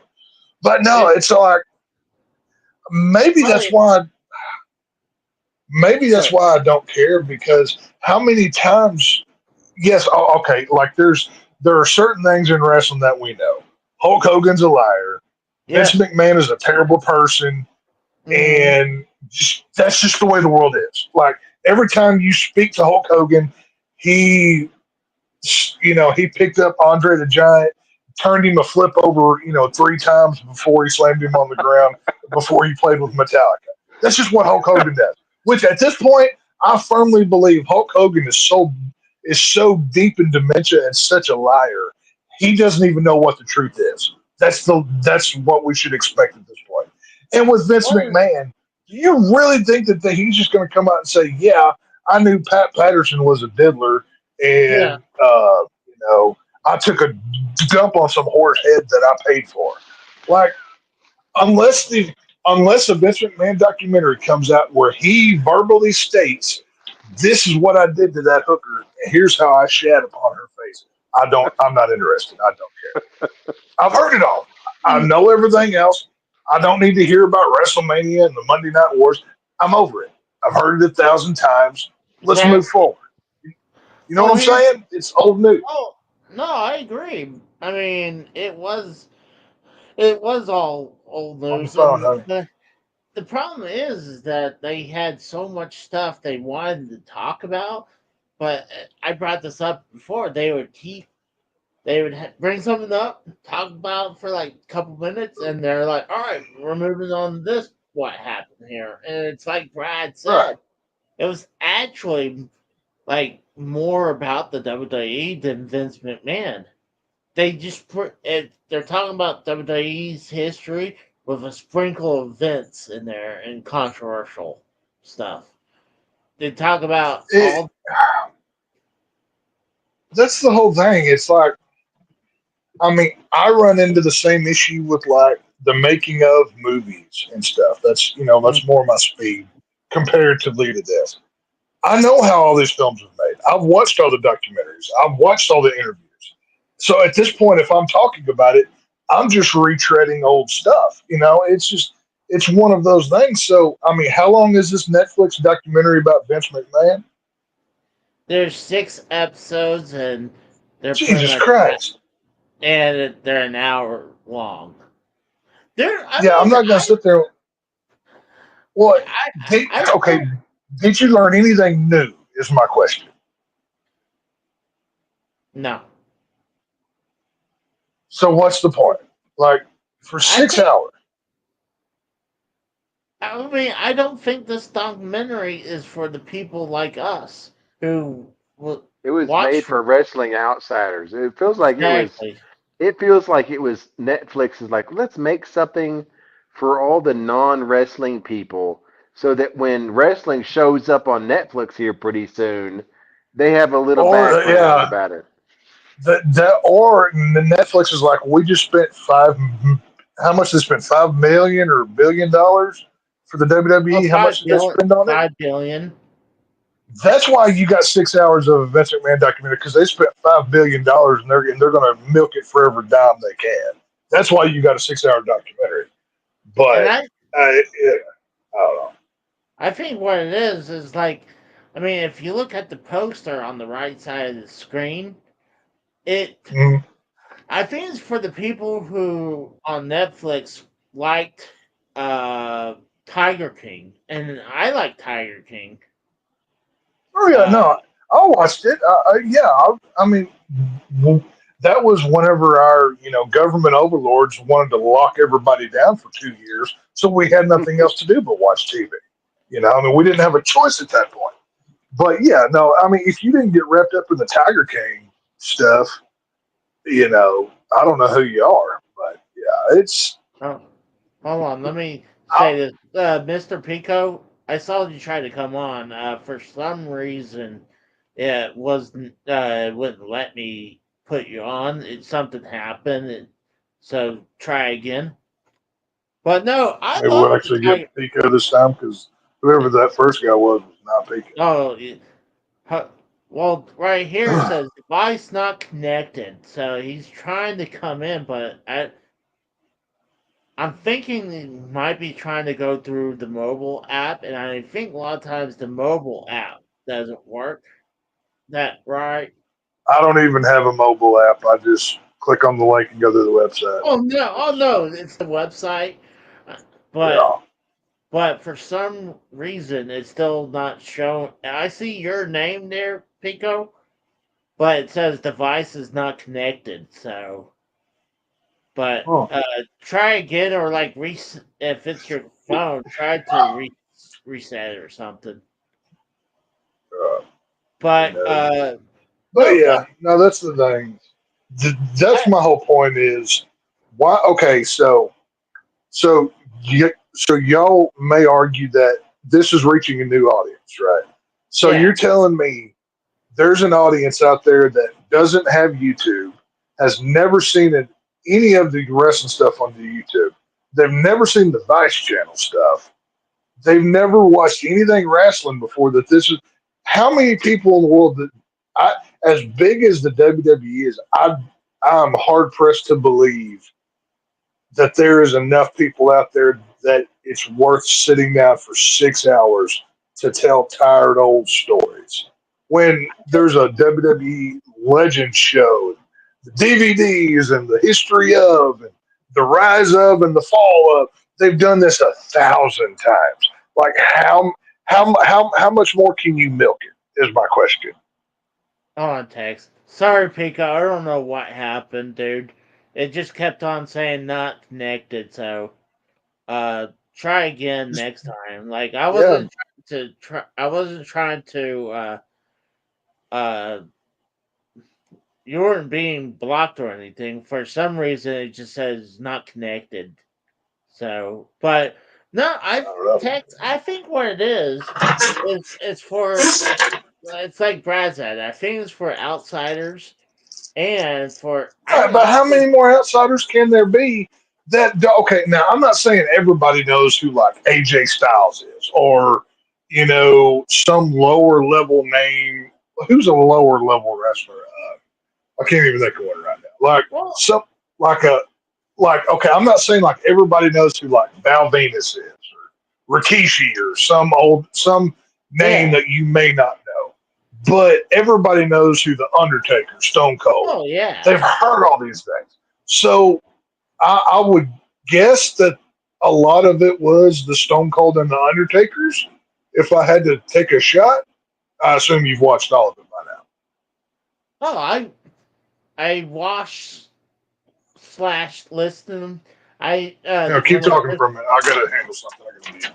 I listened to like 80% of it at work and watched 20% at home because I was had my headpiece on listening to the docuseries, and I think it's for this history for like is like the like anything beyond the I think before the ruthless aggression era, I think a lot of these younger people probably don't know what happened with like yeah, they probably know what happened with Stone Cold and everything. But like when they had Dr. D who hacked that I think John Stossel that was with NBC because John Stossel said, "I think this is fake," and Dr. D attacked him. And then the whole thing with when Hogan and Mr. T was on that talk show, and that talk show host, pretty much did the same thing, and then made Hogan, Belter. Yeah. yeah, and he got him in the headlock kind of thing, and he passed out. And like some of that stories for younger kids, they probably have no idea. But actually, I mean, for young Netflix kids, is listen. Netflix is just trying to, they're starting to gear up, is what they're doing, right? So this is their first step of priming their audience for what's coming. yeah, So be prepared for more pointless documentaries of stuff that you've probably already seen and exclusive content you've already had. It's gonna be a whole shit show of it, a whole stream of it, all over again. I think you're. Oh yeah, especially if Netflix spent $5 billion on rights to. Now, are they getting? Is that everything WWE, or is it? I mean, that's what's the deal? see what I know for sure. That's 10 years rights to Monday Night Raw. That's at Okay. least that. That's what I know, and I'm thinking a lot of the Peacock Wait, stuff. so that's not the pay per views or What SmackDowns or NXTs or nothing. what I'm hearing, I believe what's happening is it seems like when the Peacock deal is done, it seems a lot of that stuff is moving to Netflix. That's what I'm hearing. So that makes it worth more reason. But like the deal with Fox for SmackDown for 5 years was $1 billion, and that was outrageous. So you have 10 years for $5 billion for Monday Night Raw, and and I think they're getting other stuff. I think they might be getting pay per views and stuff. I'm not sure. Well, I'm hearing some of the Hulu stuff that I think like the Monday Night Raw or SmackDowns that was going to Hulu is going to go to Netflix. But Now, okay, I don't know if you have the answer or not to this because Netflix has different tiers. Like they have the you know yeah, the different levels that you can subscribe to. Which level of Netflix is WWE? I assume it's going to be on all. That's what I'm thinking. Well, that's But not like, necessarily true because, like, even with like certain TV shows and movies that they have, certain ones you have to be at the ad-free really, tier or whatever it is. Yeah, oh yeah. Well, that's what I'm asking is if they're going to spend $5 billion on WWE, which I don't know what the numbers are, but I don't imagine it's any better than the last time I saw it. So they're probably not doing maybe about 1 million people if I had to guess. I don't know. well, I know why Why is that pay. worth $5 billion? That doesn't make sense to me. Well, here's uh, well, what I'm hearing after the first 5 years, if Netflix feels like they want to bail out of it, they have the right to. So, but I think that I mean you're not gonna know. I mean, there's no gonna be no rating systems and no more when they go to Well, Netflix. actually, that's not true. That Netflix, that they, yeah, I'm trying to think of the website, Sombra.com or something. There are websites out there that are like the Nielsen ratings for like regular TV that keep up with the streaming services. Now Really? streaming services like Disney Plus. Disney Plus does not report their numbers because they have their own service, their own deal. Yeah. Because like most of their crap shows nobody watch, so they don't want anybody to know. Like, hey, we just spent $200 million for a show that nobody's watching. Or like Amazon spent over $1 billion for that stupid Lord of the Rings show, and they ruined one of the greatest properties in movies. Like it's god awful. Don't watch it. But I feel so I feel huh? one of the things that Amazon, it pisses me off that they got rights to Thursday night football. I was like, Well, there's not only there's Thursday night, there's a Friday night. Once you get later on into the season, they have games on Saturday. Then, of course, your traditional oh, Sunday games, and it's Friday Monday. night? It, yeah, did you know they had a Friday night opener? It was like the Eagles and whoever they played week one this year. So there was a Friday night opener. Yeah. Oh yeah. It's only it's only a matter of time before you've got it during NFL season till they've got a Yeah. game on every day of the week. It is. I guarantee you, it's coming. It's only a matter of time, and it's only a matter of time until stuff like the Super Bowl is going to be behind the paywall. Like whether that's Amazon, whether it's Netflix, whether YouTube with their streaming Oh, service, because YouTube already has the NFL ticket, like the red zone or yeah. whatever it is. Yeah. That's with YouTube TV. I guarantee you, as soon as the NFL is able to sell the rights to the Super Bowl to the highest bidder, it'll be behind the paywall because look, Um, everything else is. It's only a matter usually, of time. well, Super Bowl is usually the most highly viewed uh, Right, event of all time. right. And you don't think the NFL doesn't want to monetize that by getting the Amazon and Netflix together and saying, "Hey, who's got the highest bid for the, as you just said, the most viewed event of the year?" You really don't think that those two companies aren't going to pony up for that? I guarantee you they do. So Oh, it's only a hold matter on. of time.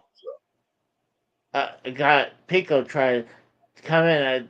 I see where it says they will need to connect their mic or slash cam before you can add them to the stream. First, I don't know what the hell that's supposed to mean. Maybe You well on your phone, you have to allow access to your mic and camera. oh, that's probably what it is then. Because I don't see that. I mean, because I run the Oh, stream, but like, well, well, I yeah, don't. like when you log in, like okay, I take that back. For yours, for some reason, you have to log in through your Gmail through your Google account, Yeah, like that's on your YouTube name or whatever. yeah, And then it'll pop up and it'll say like allow mic and camera yada yada whatever. But yeah. for some places, you can just click on it and you don't have to go through that. You don't. I guess you've got an extra level click or something. I don't know. I don't know But because I have my mouse on it on Pico. It says they will need to connect their mic slash camera before you can add them to the stream.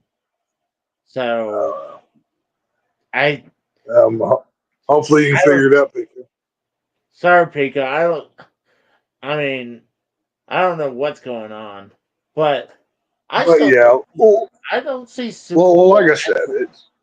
I don't see Super Bowl I going behind that paywall when the I thing. think I think it's all going behind the paywall.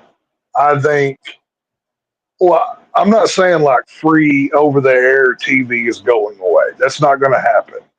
But I think anything that can be sold and monetized, well, and I mean, look at like perfect example the college football playoffs.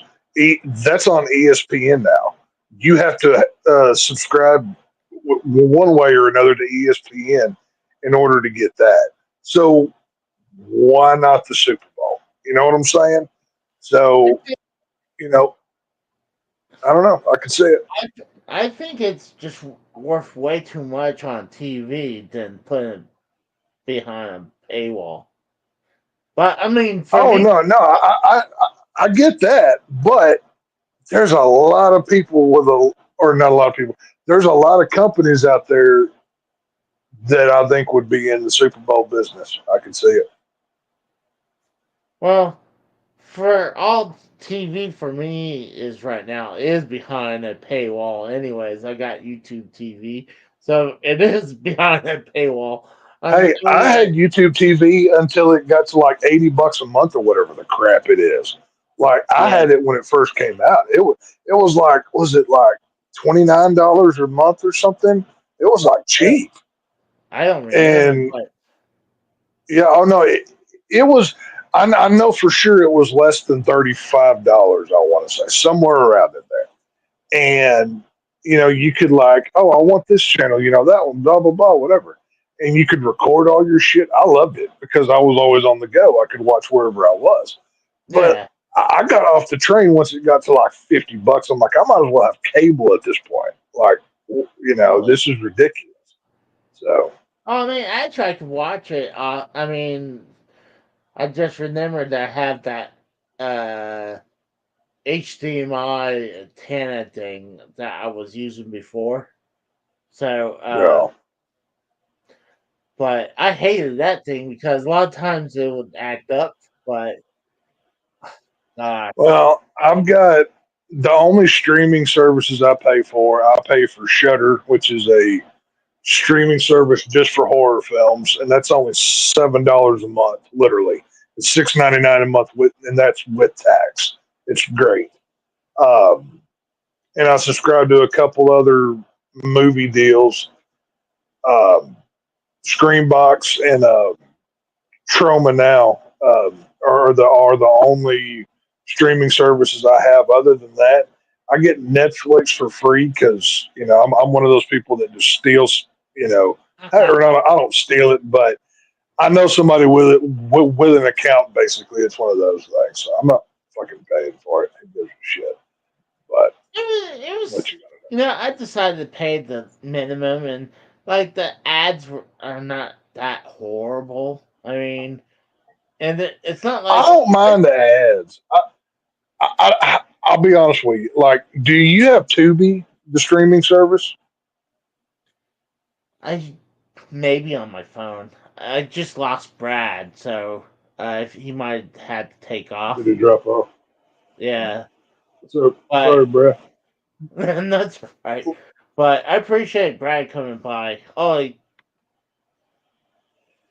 You coming back? drop off. He said he had to drop off, so I appreciate you coming Uh, on, Brad. yeah, I don't have too long, anyways. But no, that's what I'm saying. Like when it comes to ads, like I watch Mhm. Tubi on a regular basis. Like they've got movies, they've got TV on there, and they have regular ad breaks. And honestly, I'm used to it at this point. Yeah, I know if I'm going to. I mean, I'm watching a free streaming service that gets premiere regular movies that they change out every so Yeah. often. I'm not having to pay for this. I don't mind an ad. You know what I'm saying? But like Oh for no. a Netflix, I shouldn't have to pay $30 a month to get ad free when it used to be what, $10 a month or not, I whatever it was. I can't even remember. I think It's that's like ridiculous. I think that's like premium with like I think that's Right. also like with like not saying HD but like Ultra HD wherever they call it Yeah, it's or probably a 4K or whatever, yeah 1080p, 4K, whatever the hell it is. and like I But it's think it's just, like but yeah, like these streaming services, it's er, and what's even worse is how, I don't know how much attention you pay to like the studios and Hollywood. Like, do you pay any attention to that whatsoever? like what? Like the actual studios that own these streaming services and the movies, like a Or Warner so like Brothers, a Paramount. like Paramount. Yeah, I got Paramount. Yeah. Like I Well, got no, like what I'm saying, like Paramount is technically up for sale right now.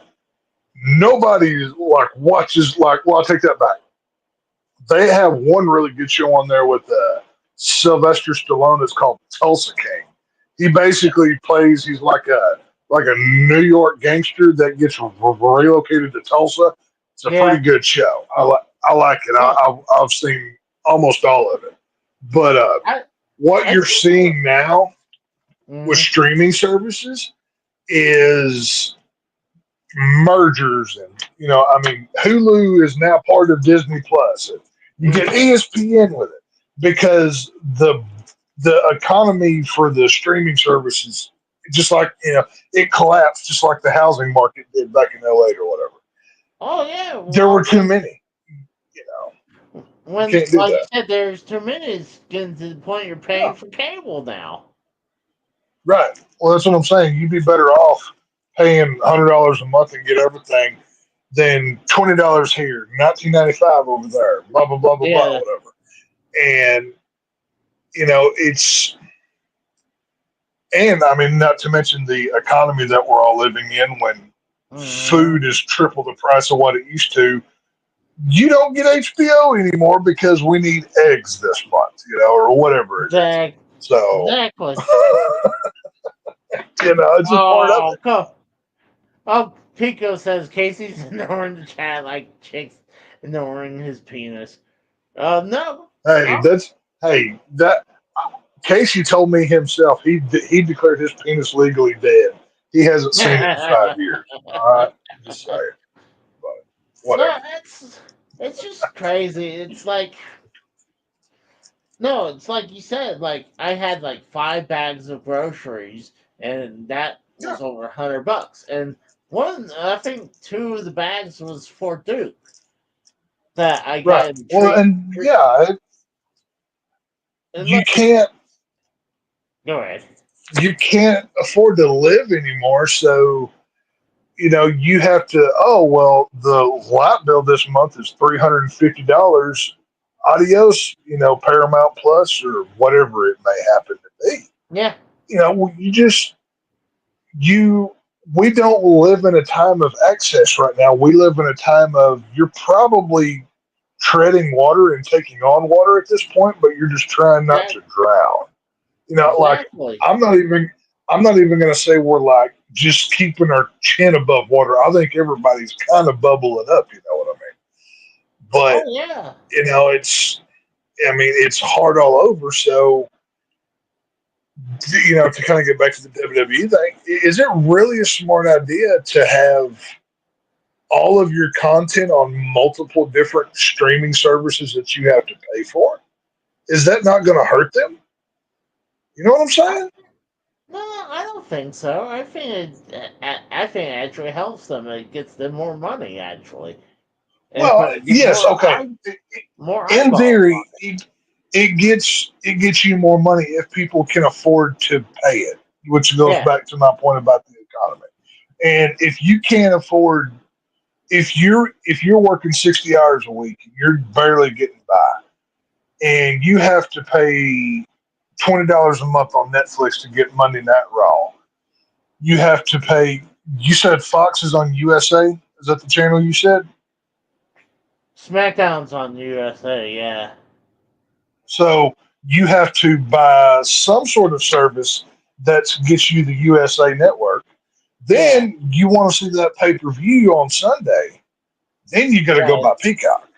exactly. So let's say you don't have enough to subscribe to the Netflix, to the Peacock, and to the cable or direct TV or whatever you do to get USA Network.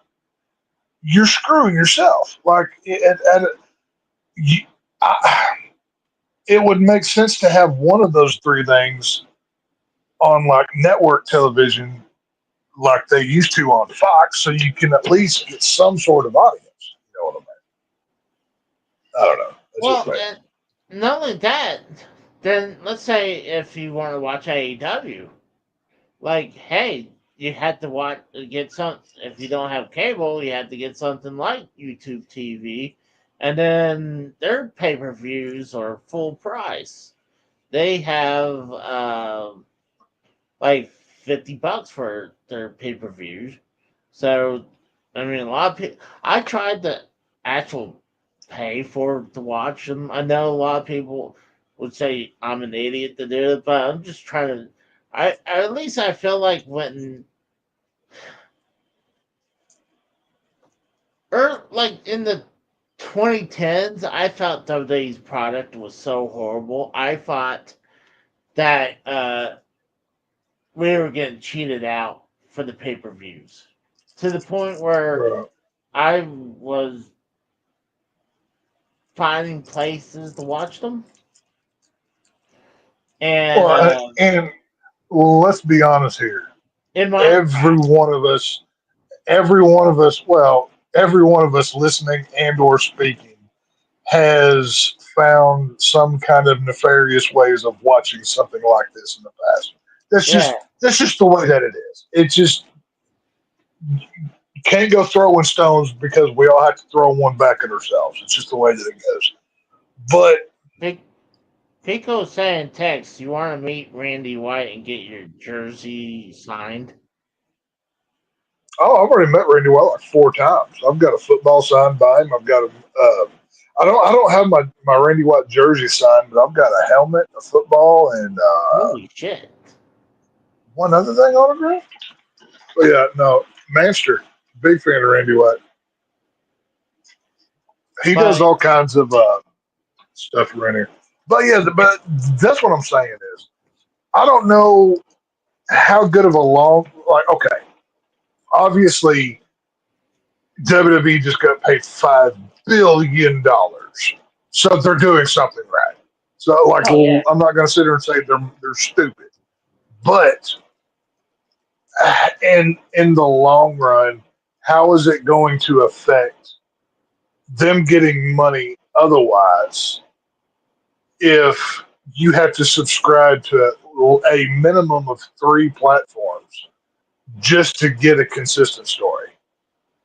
And in that's the age of like social media with like Twitter and YouTube, where 2 minutes after something happens, they post a video about it on all of those social media platforms.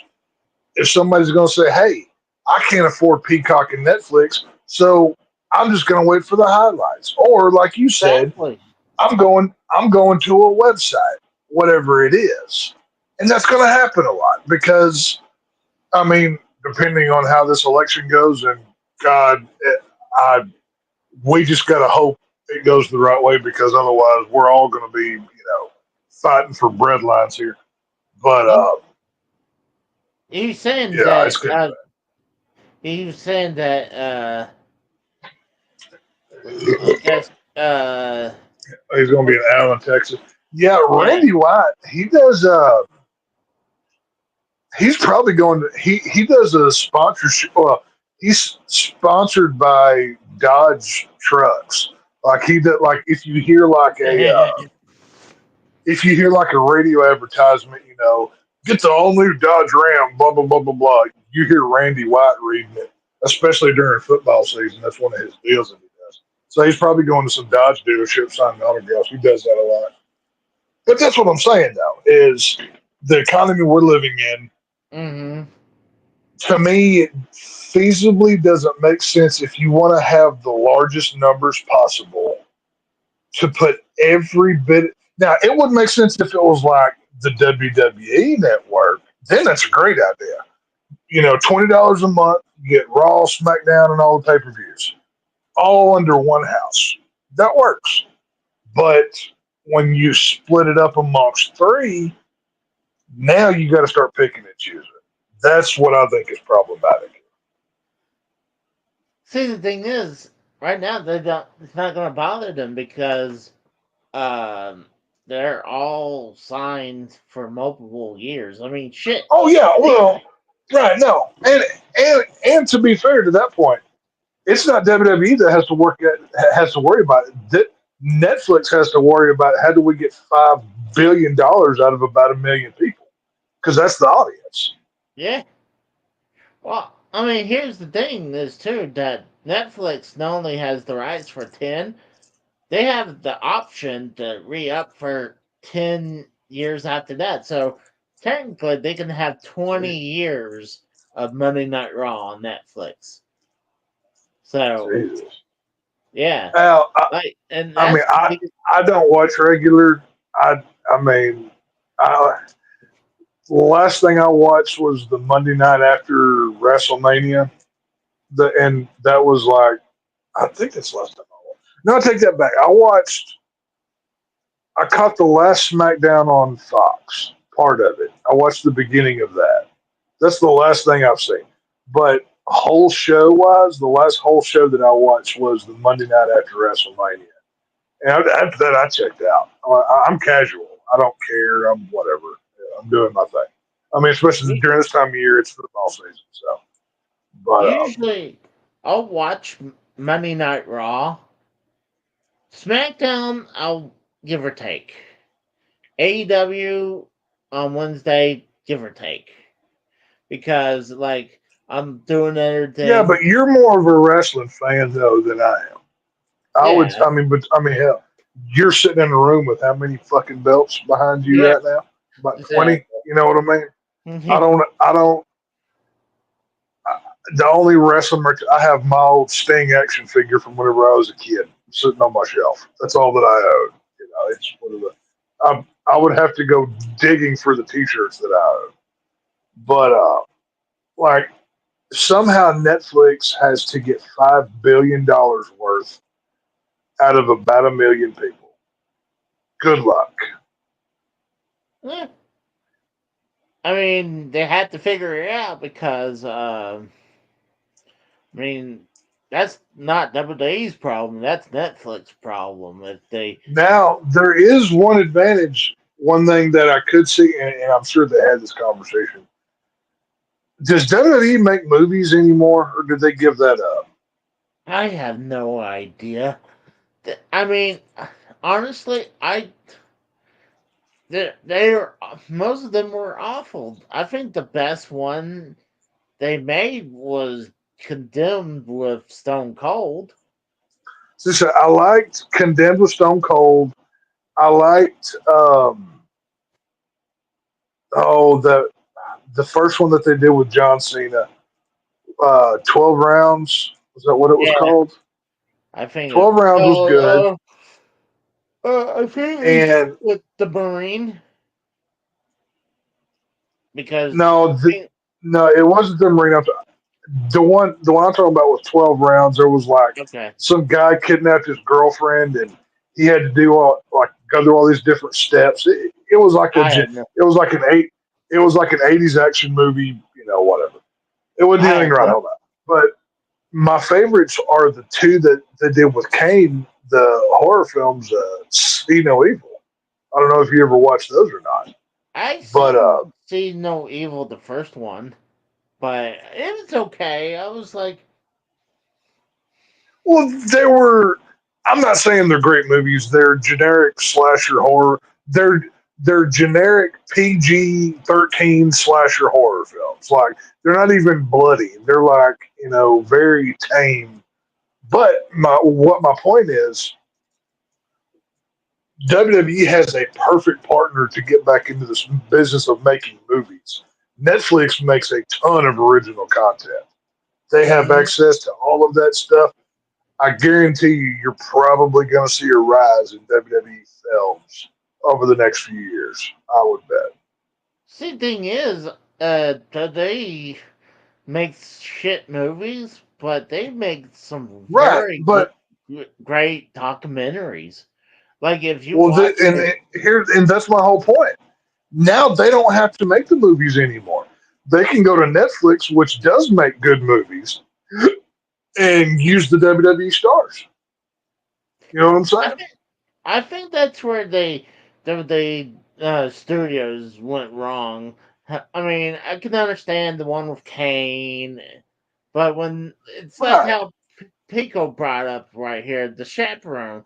Like I heard Triple H was horrible in that. Oh yeah, that one. I think I saw part of that, but I turned it off. Now I will say, this wasn't a WWE film, but I recently saw the Killer's Game with Batista and what's the Scottish guy? Uh, Kane? McIntyre, Drew Oh, McIntyre. No, Drew yeah. McIntyre. He has a slight role in that new Batista movie that's out in theaters right now. Mm-hmm. Um, it wasn't great. I don't really like Dave Batista's not a star. He's a background character. He's a side character at best. I'm not a Batista fan, but I mean Drew McIntyre was good in the movie. But whatever. Batista, But the only thing he was famous outside these was Drax from the Guardian of Guardians of the the Galaxy. Galaxy, right? That Well, was and that's it. what I'm saying. He's a great side character, but he's not a leading man. He's not. He No, doesn't like. Did you watch Army of the Dead, that zombie movie that came out a couple years ago? no.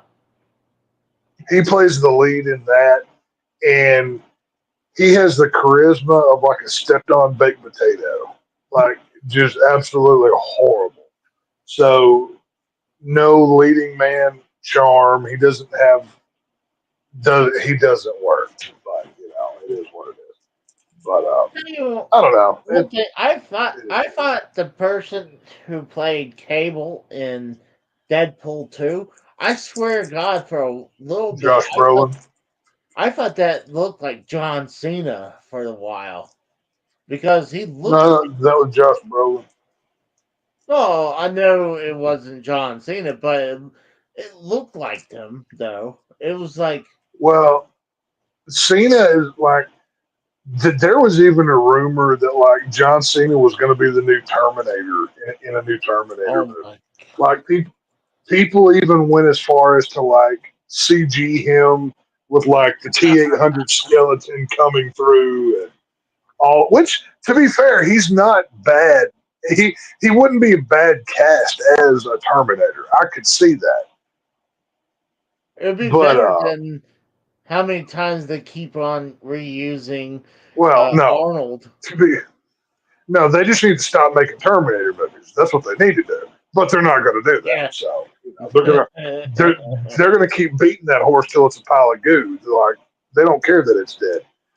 But Oh, it's already pile goo. I mean, oh yeah, no, they supposedly James Cameron is making another one from what I read, and not looking like you've already killed your franchise. Just go away and make more Avatar movies that nobody cares about. James Cameron, just go on, bye, whatever. I think But the Terminator with the John Connor's mom. What was her name? Sarah Connor. Sarah Connor, Yeah. Uh, the one when she came back from the dead, or like they didn't recognize her being dead because in the third one she was dead. But when she came back, I thought that was a good one. But the one where they are you are you talking about the one where Sarah Connor travels through time to the future? is that one the most recent one? The most recent one had the original woman who played Sarah Connor Yeah, as Sarah Connor. yeah, that's the one I'm Uh, talking about. oh yeah, no, that I think I unintentionally erased that horrible movie from my memory because I remember that thing being god awful. They killed John Connor and replaced him with an illegal Mexican girl. Like now she's the new John Connor. Like so, you're telling me John Connor, who's the leader of the resistance, you kill him off to replace him with a wetback girl. That now she's your new hero, and your Terminator is this trainee looking alleged woman. It just that didn't work for anybody. Like Terminator needs to die and go away, just like so many franchises. But Well, no, it's what it is.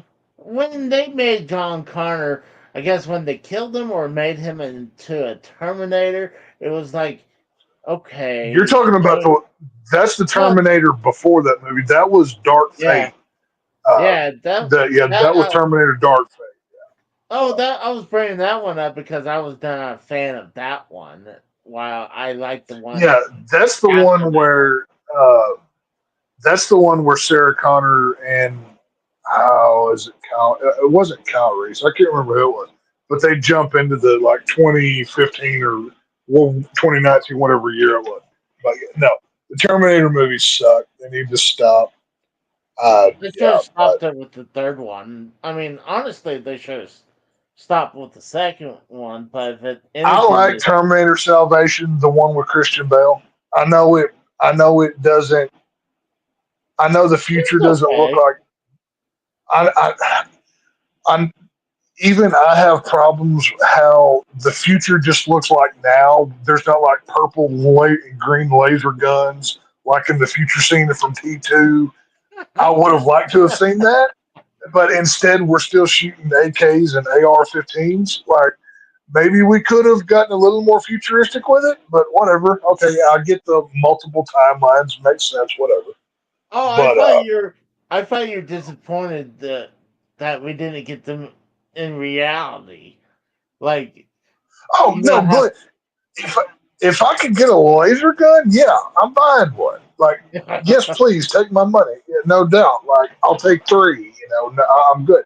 But I would. The only Terminator movie I want to see is set in that future with that futuristic war, with the laser weapons, and it looks all.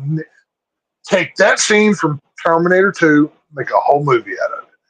That would be a fun Terminator movie. I don't. God, I'm tired I of seeing mean, Terminator movies in modern day. That's what I'm saying. yeah. I mean, how long felt like it took forever just even to get to Judgment Day. I mean, to the where Right. Well, I I'm mean, tired of only them. the war I'm zone. tired of them going back in time. Let's go into the future. I've seen Sarah Connor's story 1,000 times. Let's go forward. It's just one of Exactly. those things. It is. It's they're going to milk these franchises until nobody cares anymore. Then they're going to let them rest for a few years, and then like, oh, remember the thing you liked that we pretty much ruined before, but here's some more of. Yeah, that's what they're going to do. So Do you it's know there's actually a company out there called Cyberdyne? So I'm well, like, I'm sure. I'm sure. I'm sure there's a Skynet too. Probably. Like I would not be I surprised. Yeah. Well, I mean, mean, you've seen what this AI stuff can do. Like oh, we're in the beginnings of it. It's like oh yeah, we already have. They already have robots that. I mean, self-aware drones that are mm, armed. That our government like really like we're. This isn't oh sure, science fiction anymore. Science fiction became science fact, and that, it's not a conspiracy. It's not a movie. It's you know every device that we have, our cars, our phones, they're all listening to us. We can all talk, hey Google or hey Gemini, hey Siri, have a full exact. conversation. They have AI girlfriend apps. They've got AI everything. Oh People are yeah. making movies with AI now. I mean, this is what we're living in. This is our future. Oh So dude, like when you can go, like there, like some of the quick trips I go to nowadays, they don't even need someone to mop anymore or to yeah, run the the Zamboni thing. Now they have a bot that goes around yeah. and I've does seen those in the Walmart. I've seen those in Walmart where there'll be a spill and they just send out the little cleaning robot and it takes care of it. This yeah. is So this is what we're living in. I was thinking it's funny because every once in a while I'll go to lunch, I'll go to Quick Trip, and they'll have the bot out there cleaning the floor every once in a while because it's not in the most shadiest area. But I'll go to a different Quick Trip, and they don't have that bot. They have the old cleaner sweeper thing with someone Hell, has to push it. I went through Austin, Texas last year, or I guess it was last year now. There's a Whataburger. There's one guy that works inside. The rest of it is Oh all automated. no And shit! he's only there to just basically make sure that the computer stays online. When you order, you know, no matter how much customization you do to your Whataburger, Yeah. it's all handled by computers. I mean, and these idiot fast food workers that we demand $15 an hour plus benefits. Well, You just cost yourself a job, you idiot. So, good luck with that. But, Well, yeah, yeah, this is, my brother-in-law, he was a GM for McDonald's, and this is like years and years and years ago when they were talking about that. And I was like, he was like, well, goodbye to your hours now. Like, if right. you want to do that, like, to me, like, yeah, you'd be making $15 an hour, but like, I mean, you'd probably be Well, working maybe 2 days a week now. some some of you might make $15 an hour if you're lucky enough to keep a job, Exactly. because not only are prices going to go up on the food, but now less workers are going to be there, which is going to slow service down. It's going to make service even worse, and it's just not good for anybody. But I love how nowadays for McDonald's, instead of they're forcing the customers to use that fucking kiosk thing instead of go up to the cashier. oh no, I I initially fought the whole self checkout thing because I thought I'm not doing your job for free kind of thing. I have changed my school of thought on this, and I will tell you why. I can put whenever I walk up to the counter and say, "Give me a number two with X, Y, and Z. Remove this and remove that." I Yeah. know that it's in the computer right because I did it myself. And whichever pothead working that day didn't screw up my order. So at least I know they had the correct one. It's the same way with the stores. It's me having to interact with less morons in the world. So I appreciate that part of it. So I'm Well, to cool. me, I feel like when I do the self checkout, like at Walmart, it's like you should be like you're eliminating jobs. So hey, here's an idea. Maybe you get a discount off your merchandise because like hey, You mean the Walmart company that's so tied into the government they could never separate at this point? You really think they're going to give you any money back? Come on now, that's no, never going to definitely happen. not. No, I'm just saying It's when they only have like well one or two cashiers and then they have now two one thing huge I will say about Walmart, I re, do you show them your receipt when you walk out of the door at Walmart? I hated that thing. Uh, I feel like if I have quite a bit, I hold them my receipt and I try to slip through because Well, so okay. You do realize legally you don't have to show them anything. That Walmart is not a private establishment. It's a public business. That and receipt is, I mean, there are lawyers that will tell you this. This is not just text making shit up. This is people who actually know the law, who studied it. If you go to like a Sam's Club or a Costco, yes, you yeah, have to show your receipt on the way out the door, but you also paid to be a member at that store and you agreed to their rules.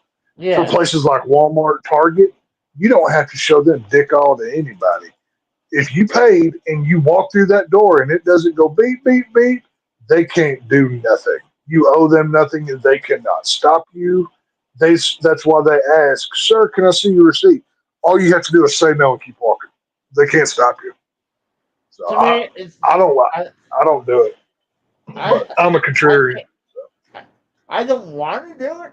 Honestly, I always was against that too, but to the point like I seen YouTube channels where people record when they force them to stop and check the receipts and they're like, no, I don't have to show you shit. And I seen YouTube channels like they'll literally get the cops on them. Like like it's just crazy because like they're treating every customer as a criminal. Like nowadays, Right.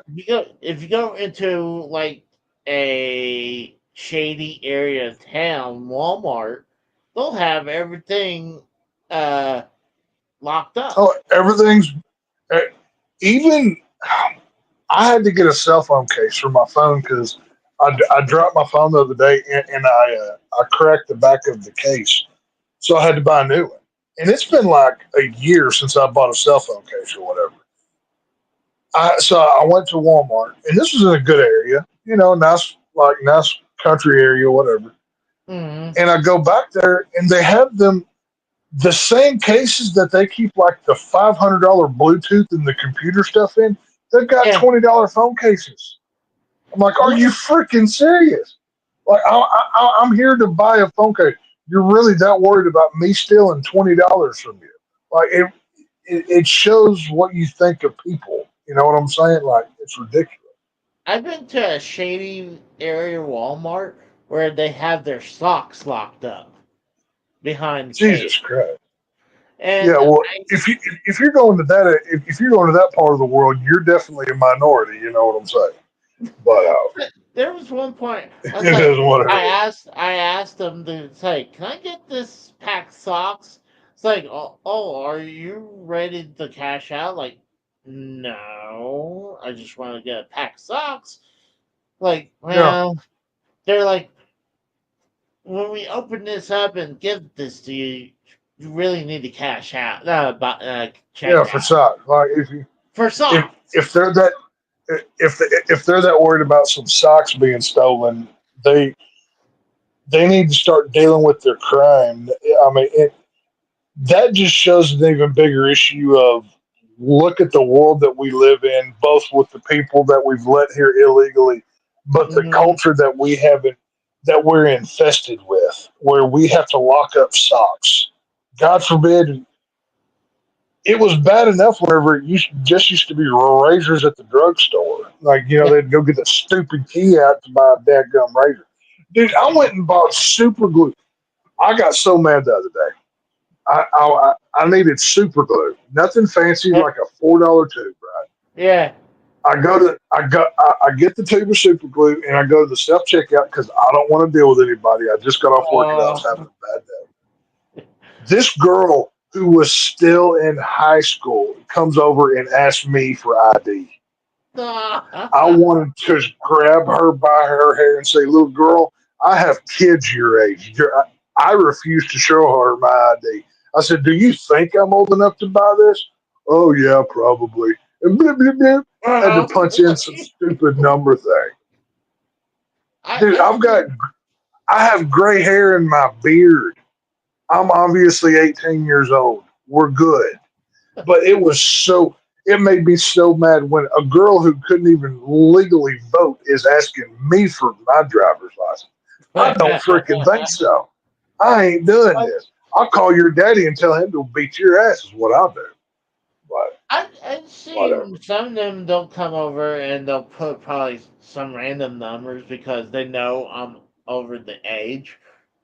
But I'm like, I cannot, like gas station. I'm hearing at least here that it could be country wide, but if you're going to go get cigarettes or liquor from a gas station, that they doesn't matter if you look Hey, 20 or 30, now but they still have to. I'll say this: the filling station where I buy my snuff at, Mm, they not only are we on a first name basis, I don't even have to say what I want.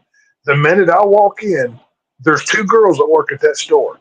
They know what I want and how much gas I want. I don't have to say a word. I'm in there that often, so I don't have to worry about being identified. But then again, I'm in that part of the world where we do these kinds of things. But whatever, so it's fine. but I was hearing that you, if you look at the age of 40, then they don't have to. But that was their Right, like, but okay, what does 40 look like? Because I've met 40-year-olds who look like they're 60, and I've met 60-year-olds who look like that. Like that to me is very flawed logic. Oh well, if you look 40, okay, what's 40 look like? Like, I are think you one of those people? I don't know. It's I that's think dumb. that's what they think is like. He at least looks 40, so I don't have to check his ID. Right. So like, it's I guarantee the reason they do that is because how kids nowadays don't have beards and long hair and they're tall as fuck. Right. Like my nephew is taller than I am. He's 6 feet tall, Right. and you would Well, dude, think, I was the same way. At I hit 6 foot at about 12 or 13 years old. Like I got tall quick. I mean, by the time I was 17, I was growing a full beard. It didn't take long. But it's just there's a difference in that and being a grown man, as I obviously am, and some minor is IDing me for super glue. It's like, what do you think? I'm going to go sniff this and get high? Dude, you can't even buy Sharpies without having to pull out your driver's license. no shit. A Sharpie marker. Yes. Whenever I Wow. went and got my kids' school supplies, it burp burp burp. Authorization, please, whatever. I had to get ID'd to buy a Sharpie marker. I This was, is the world. We are in I such a nanny state that you can't buy markers anymore because, God forbid, you might sniff it. Like this is what I I we're wish so I many was problems. I wish I was there to see your reaction when Oh, the, I swore like I just stubbed my toe at 3 a.m. walking on a Lego or something. That's how verbally out loud. Are you effing kidding me? I went off. It I'm I'm only 37 years old, but I got to grumpy old man status quick, like at 20. Like I've been here a while, but it's just there's so many problems that you know maybe instead of IDing me to buy a Sharpie, maybe you go get all them shopping carts out of the parking lot so my truck doesn't get hit like it did the other day because some jackass kept leaving carts out. But hey, whatever. Let's just the hell with the shopping buggies, right? Whatever. It is what it is. It's you so know, stupid. it's funny you brought that up because I seen this neighborhood Walmart I went to, and I seen a sign. It says that this when the shopping carts leave the area, they lock up. Like, hold on. Really. Like, how is that possible?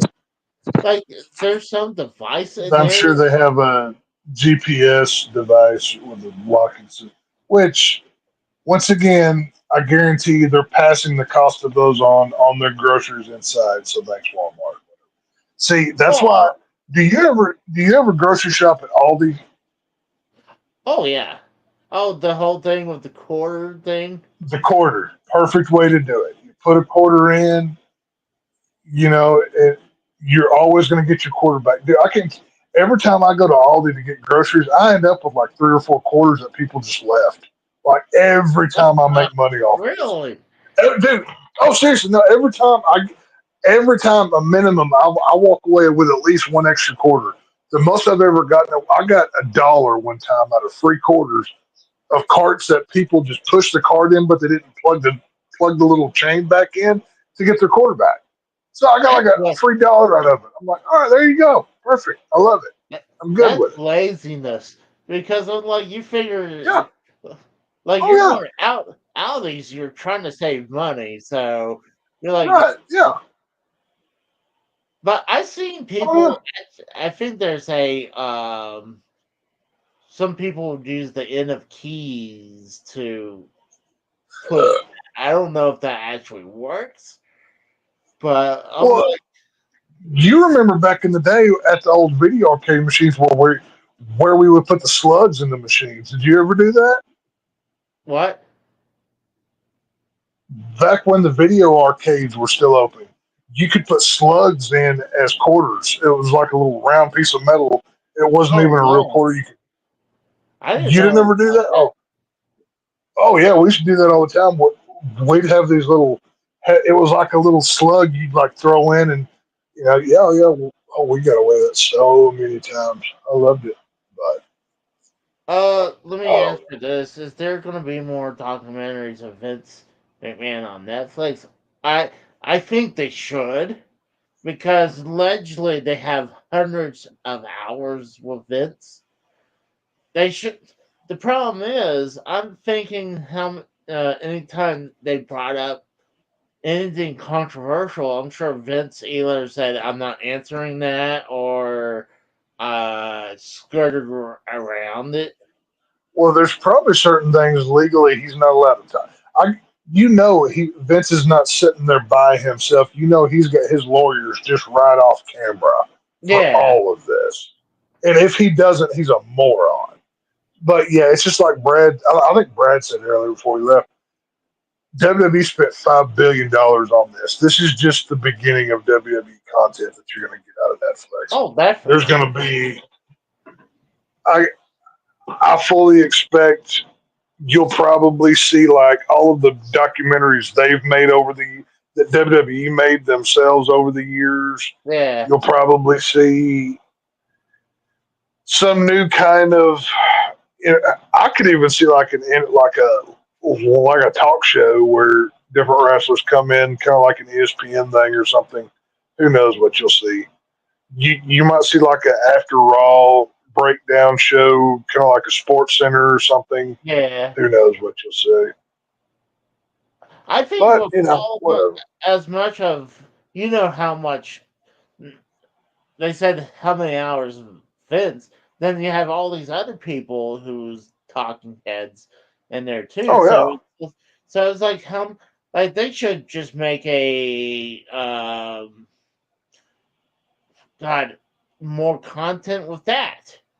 I mean, I guarantee you, there's so much content that's on the floor that they cut out that they could make like I'll say uh, this: if we don't get a full on breakdown, a 2 hour documentary about the Katie Vick story angle, I'm not paying attention. By God, I want to see. I want to see a girl playing Katie Vick. I want to see breakdowns of storyline. I want to see all of it. And now since they're on Netflix, they can go rated R with this. I want to see the rated R cut of the Katie Vick story. all That's that. what I want to see. So, Well, they kind of glazed over that, like they glazed over a bunch of things. or It's the like, didn't what's some other interesting um Triple H marrying Stephanie? Didn't he like drug her or something? Uh, yeah, well, I mean, that's the drugged her for getting married through the and they yeah, drive yeah. through. Like so, I want to see story. I want to see full breakdowns of that. I want to see. Uh, oh, Netflix needs to make a horror film about Undertaker sacrificing people, but actually sacrificing people. Like make a legit horror movie out of it. That would be fun. No, it's Um, funny. I brought this up, but someone brought this. Sam trying to Roberts think. brought this up, where Vince said no one died on our or there's no deaths or anything. I'm like, well, here's the thing: you actually had Owen Hart died, and then they were said, Oh, they got to make it. I know this will never happen, but I would so watch a Owen Hart movie where you actually get to see him go splat off the pavement. "Oh, I want to see that.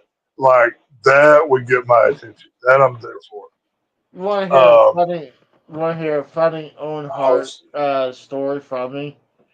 So, my brother, my older brother, you know how sometimes these video games, there's secrets and stuff, or like you put a special code, it would do something yeah, yeah, stupid, right? yeah, yeah. So there's the WWF Attitude video game for I think that was for the Nintendo 64 that I had.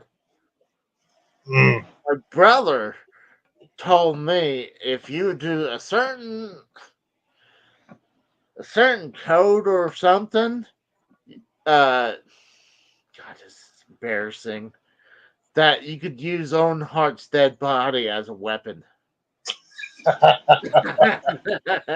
was, and, Oh, he keeps bringing that up to me every once in a while. I was like, I hate you. I cannot believe I fell for Oh that. no! I want to see a docudrama done about Chris Benoit, like where somebody's actually playing Chris Benoit. I want to see him. I want to see a horror film about the Chris Benoit story where we actually get to Dude, see him doing what he did. I dude, want to see that. actually, they're going to do that. You know the guy who played Sabretooth in Wolverine Origins? Uh, Yeah, Leave Schreiber. Yeah, yeah, he was supposed to be played Chris Benoit in the movie, I could and see that. but the Benoit family had that whole thing squashed. They wouldn't. They didn't want I that. want to see. Let's see what else. Um,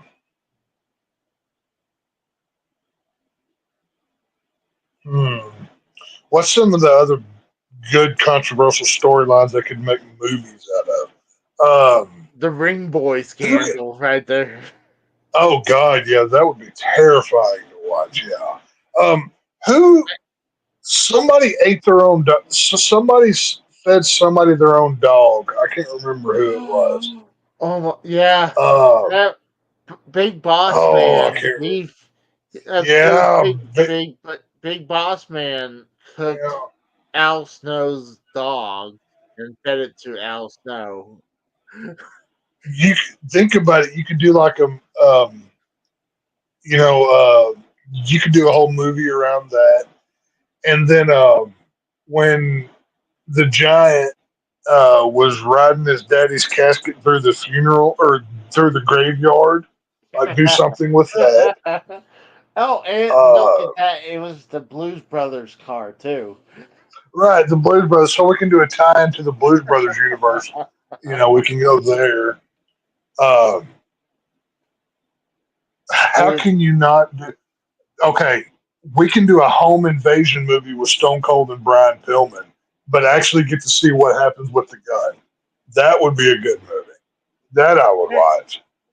I want to get your opinion on something. Vince said something stupid during this documentary. He said some really stupid stuff, I'm sure he but said a lot of stupid stuff. That's Vince McMahon, but whatever. so this is what he said: that female referee that he sexually assaulted. Um, Mm, he said that it was consensual, but he also I believe it, that. it wouldn't be bad if he stopped right there. It's what he said Okay. afterwards was horrible. He said that Okay. if even if it was rape, the statute of limitation has already expired. So when Oh, that's. I mean, okay, that's that. If that's legally true, then he didn't say. He may have said something that was not good, but he didn't say anything wrong. You know what I'm oh saying? no, I mean, yeah, I think it was stupid to say because it just makes you look bad saying that because he could have just said, well, "Well, that was consensual," and like I don't agree with now that. to that point, I think now he's referring to the girl that he hired and then he shit on her head, right? That's who he's talking about. No, no, this is back in the '80s with the female Oh, referee. yeah, yeah, yeah, yeah. This is, I, I guess Well, her name was Rita Chatterton or something like that. But how uh, do we know it wasn't? Okay, the one thing you have to keep in mind here, the whole Me Too movement, how mhm.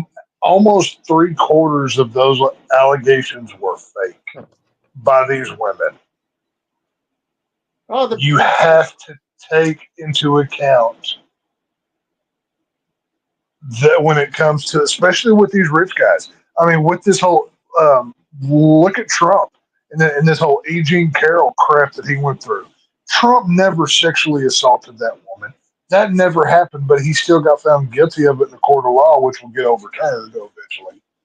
He'll never pay a dime on that. But I'm not saying Vince McMahon is an innocent church boy. we know he's a dirtbag. Yeah.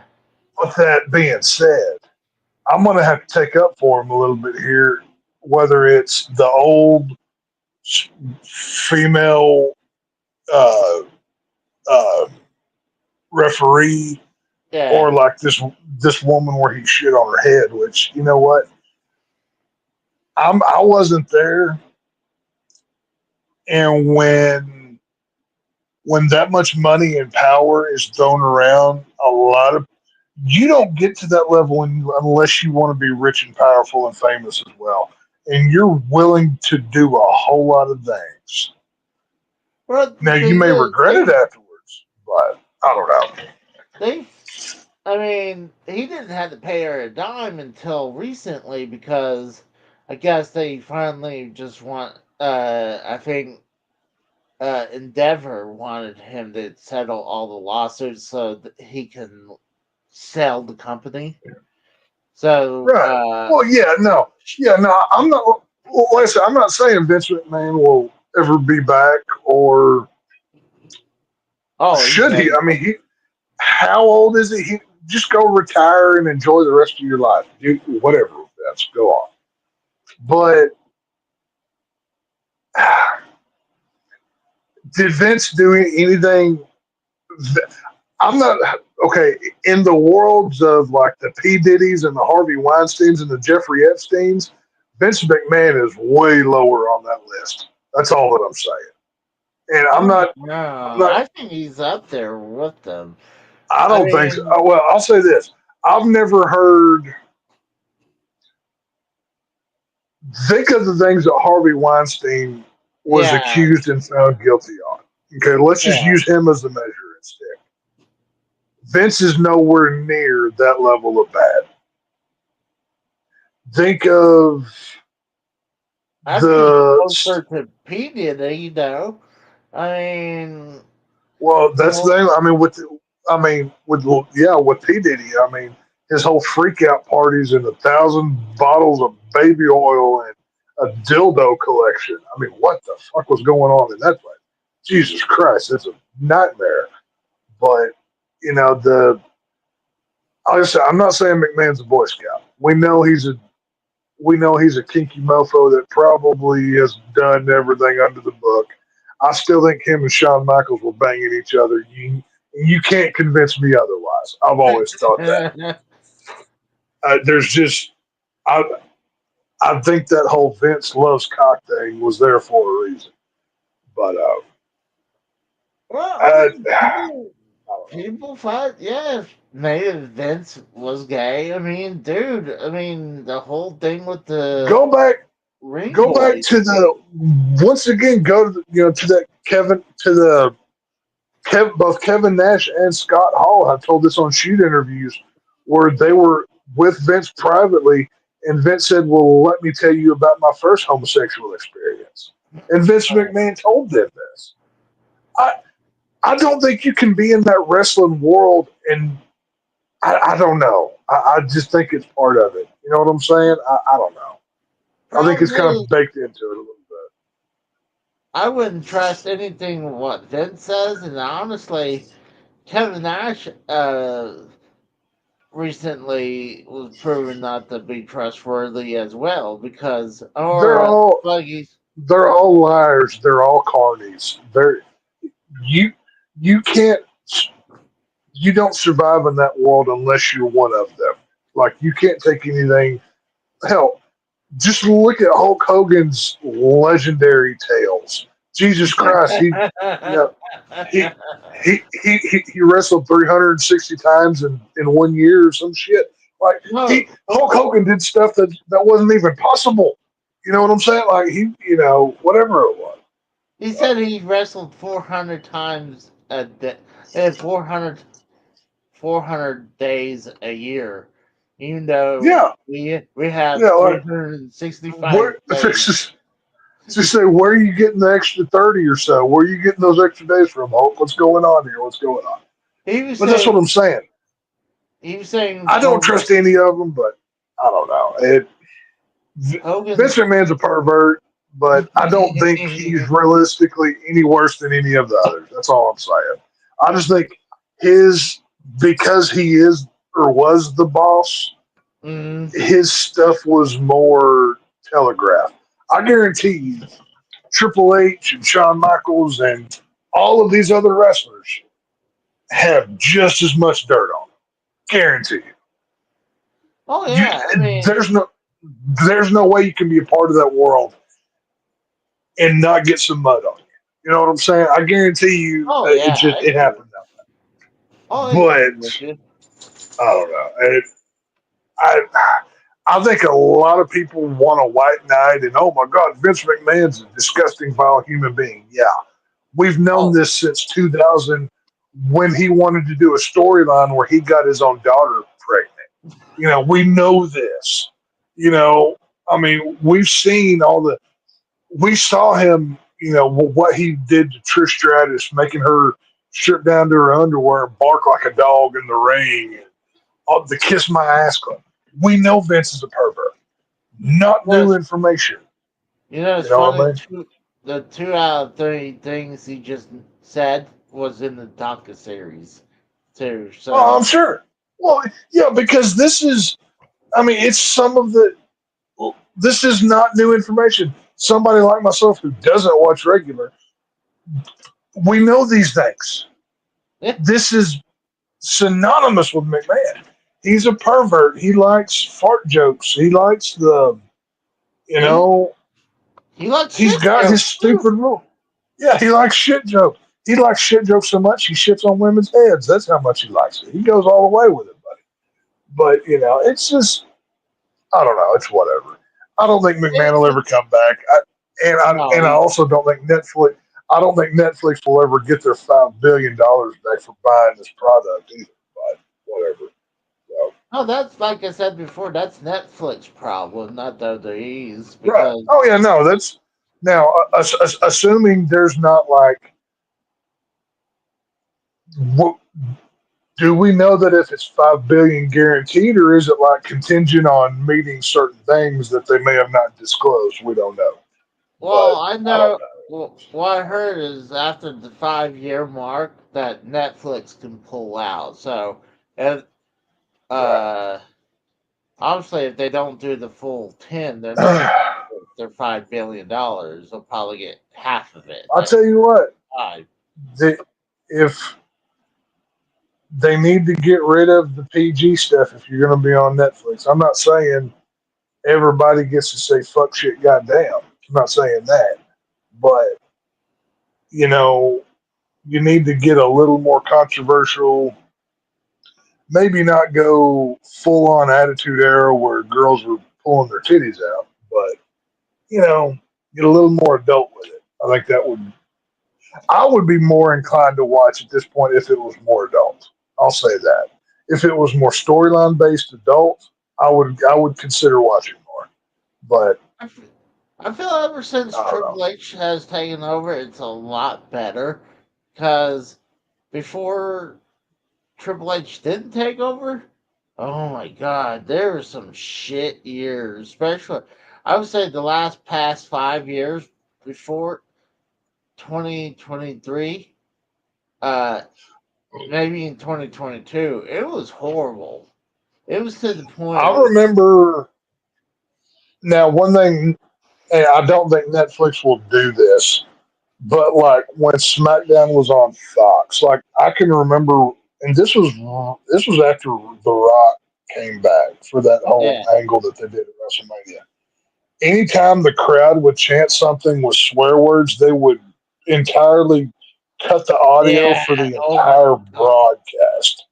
And that's horrible. like whenever it first happened, I thought my TV went out. I'm like, "Are you Oh freaking yeah, kidding me?" Like, where's the sound? And then I would flip a channel and it was fine. I'm like, "Oh, well, it's just a broadcast." yeah, Like they need to not cut the sound and or cut camera if like a fan has a dirty sign or something or whatever. So, yeah. It was but stupid. I Fox don't know. was horrible with that. USA is a little bit better. They'll still. See, I don't watch. I don't have cable. I don't have any of that. I don't care. Most Friday nights, I'm not even home to watch anymore here lately. But I'm sure it is go what it is. Netflix. It's probably going to be. You don't have to worry about that. It shouldn't because you're paying a price for the content. So like Well, that's it's what I'm like saying. They need to loosen the restraints and and I, like I said, I know we're not going to go full attitude era here. That's not realistic. Don't expect that. But maybe we go like halfway. You know what I'm saying? Like turn it up a little, maybe like the last hour of the show or something. You allow a little bit more. I don't know. I agree, but it'd be nice also, like you said, not muting the stream just because they're chanting or the superstar says a cuss word. I'm Right. like, Well, it's just I remember the one time it was really bad. It was like excuse me. uh, It was like a week or two before WrestleMania, and The Rock was out there with Roman, and they had the entire Bloodline people out there mm, all at once, and the crowd was in ruckus. They were going crazy that night, and like they were somebody's a douchebag or whatever they were chanting. I don't remember what it was, but it completely ruined the segment because the crowd wouldn't stop, and you couldn't hear anything of what anybody said, and then just went to commercial. I'm like, well, okay, well that was a complete utter waste. So yeah. whatever. Who Oh, gives a shit? by the way, Pico says Coke sneeze. Right? Oh, I love that show. Dauber. That was such a good show. I used to watch that growing up. Craig T. But Nelson, man, he was one of the greats. I love that show. That was so much fun. Either way, but but I gotta go if you take it. if I gotta I gotta pull a Casey and go take a dump. So I'm gonna get off of here. well, I So, was gonna say before you take off is like I suggest if you have Netflix, it's a good sitting. Like if you have I've Netflix got it. to watch. I'll I'll probably catch it at some point. Right now, my viewing time is I'm between football on the weekends and Mm, movie watching. I'm kind of booked up. It's that time of year, but I, I oh, don't imagine Netflix is going to delete it anytime soon. You know what I mean? So I'm sure I'll oh, see it at some point. before you take off, I'm sure you're gonna like this with October coming So, around. I'm gonna mhm. be doing horror or slash uh monsters or slash anything Halloweenish video games. Oh, I sweet. already Yeah, I'll check that out. Yeah. already recorded gameplay of PS1 game called Castlevania Symphony of the Night. Ooh. Yeah, So I'll check those out for sure. Yeah, no, it's tomorrow. I'm I've got tickets to go see the original. I mean, you know that the Saw franchise is one of my favorites. They yeah, are for the 20th anniversary of the original film. They've re-released it back in the theaters, and I'm going to get to go see the unrated cut on the big screen tomorrow. So I'm looking forward to it. So it's nice. going to be a lot of fun. So, yep, we're Well, I appreciate doing all the things. And October 10th is a Thursday. I won't be on the stream with Frank Thursday because I've got tickets to see Terrifier 2 and 3 back to back in a double feature for the Oh wow. premiere of Terrifier 3 for the new movie coming out. So I cannot Oh. wait. But and I'll just say this: tune in to when we do our oh, Terrifier review because oh, I got a little surprise. So it'll be fun. I was gonna mute you about when you started talking about Frank.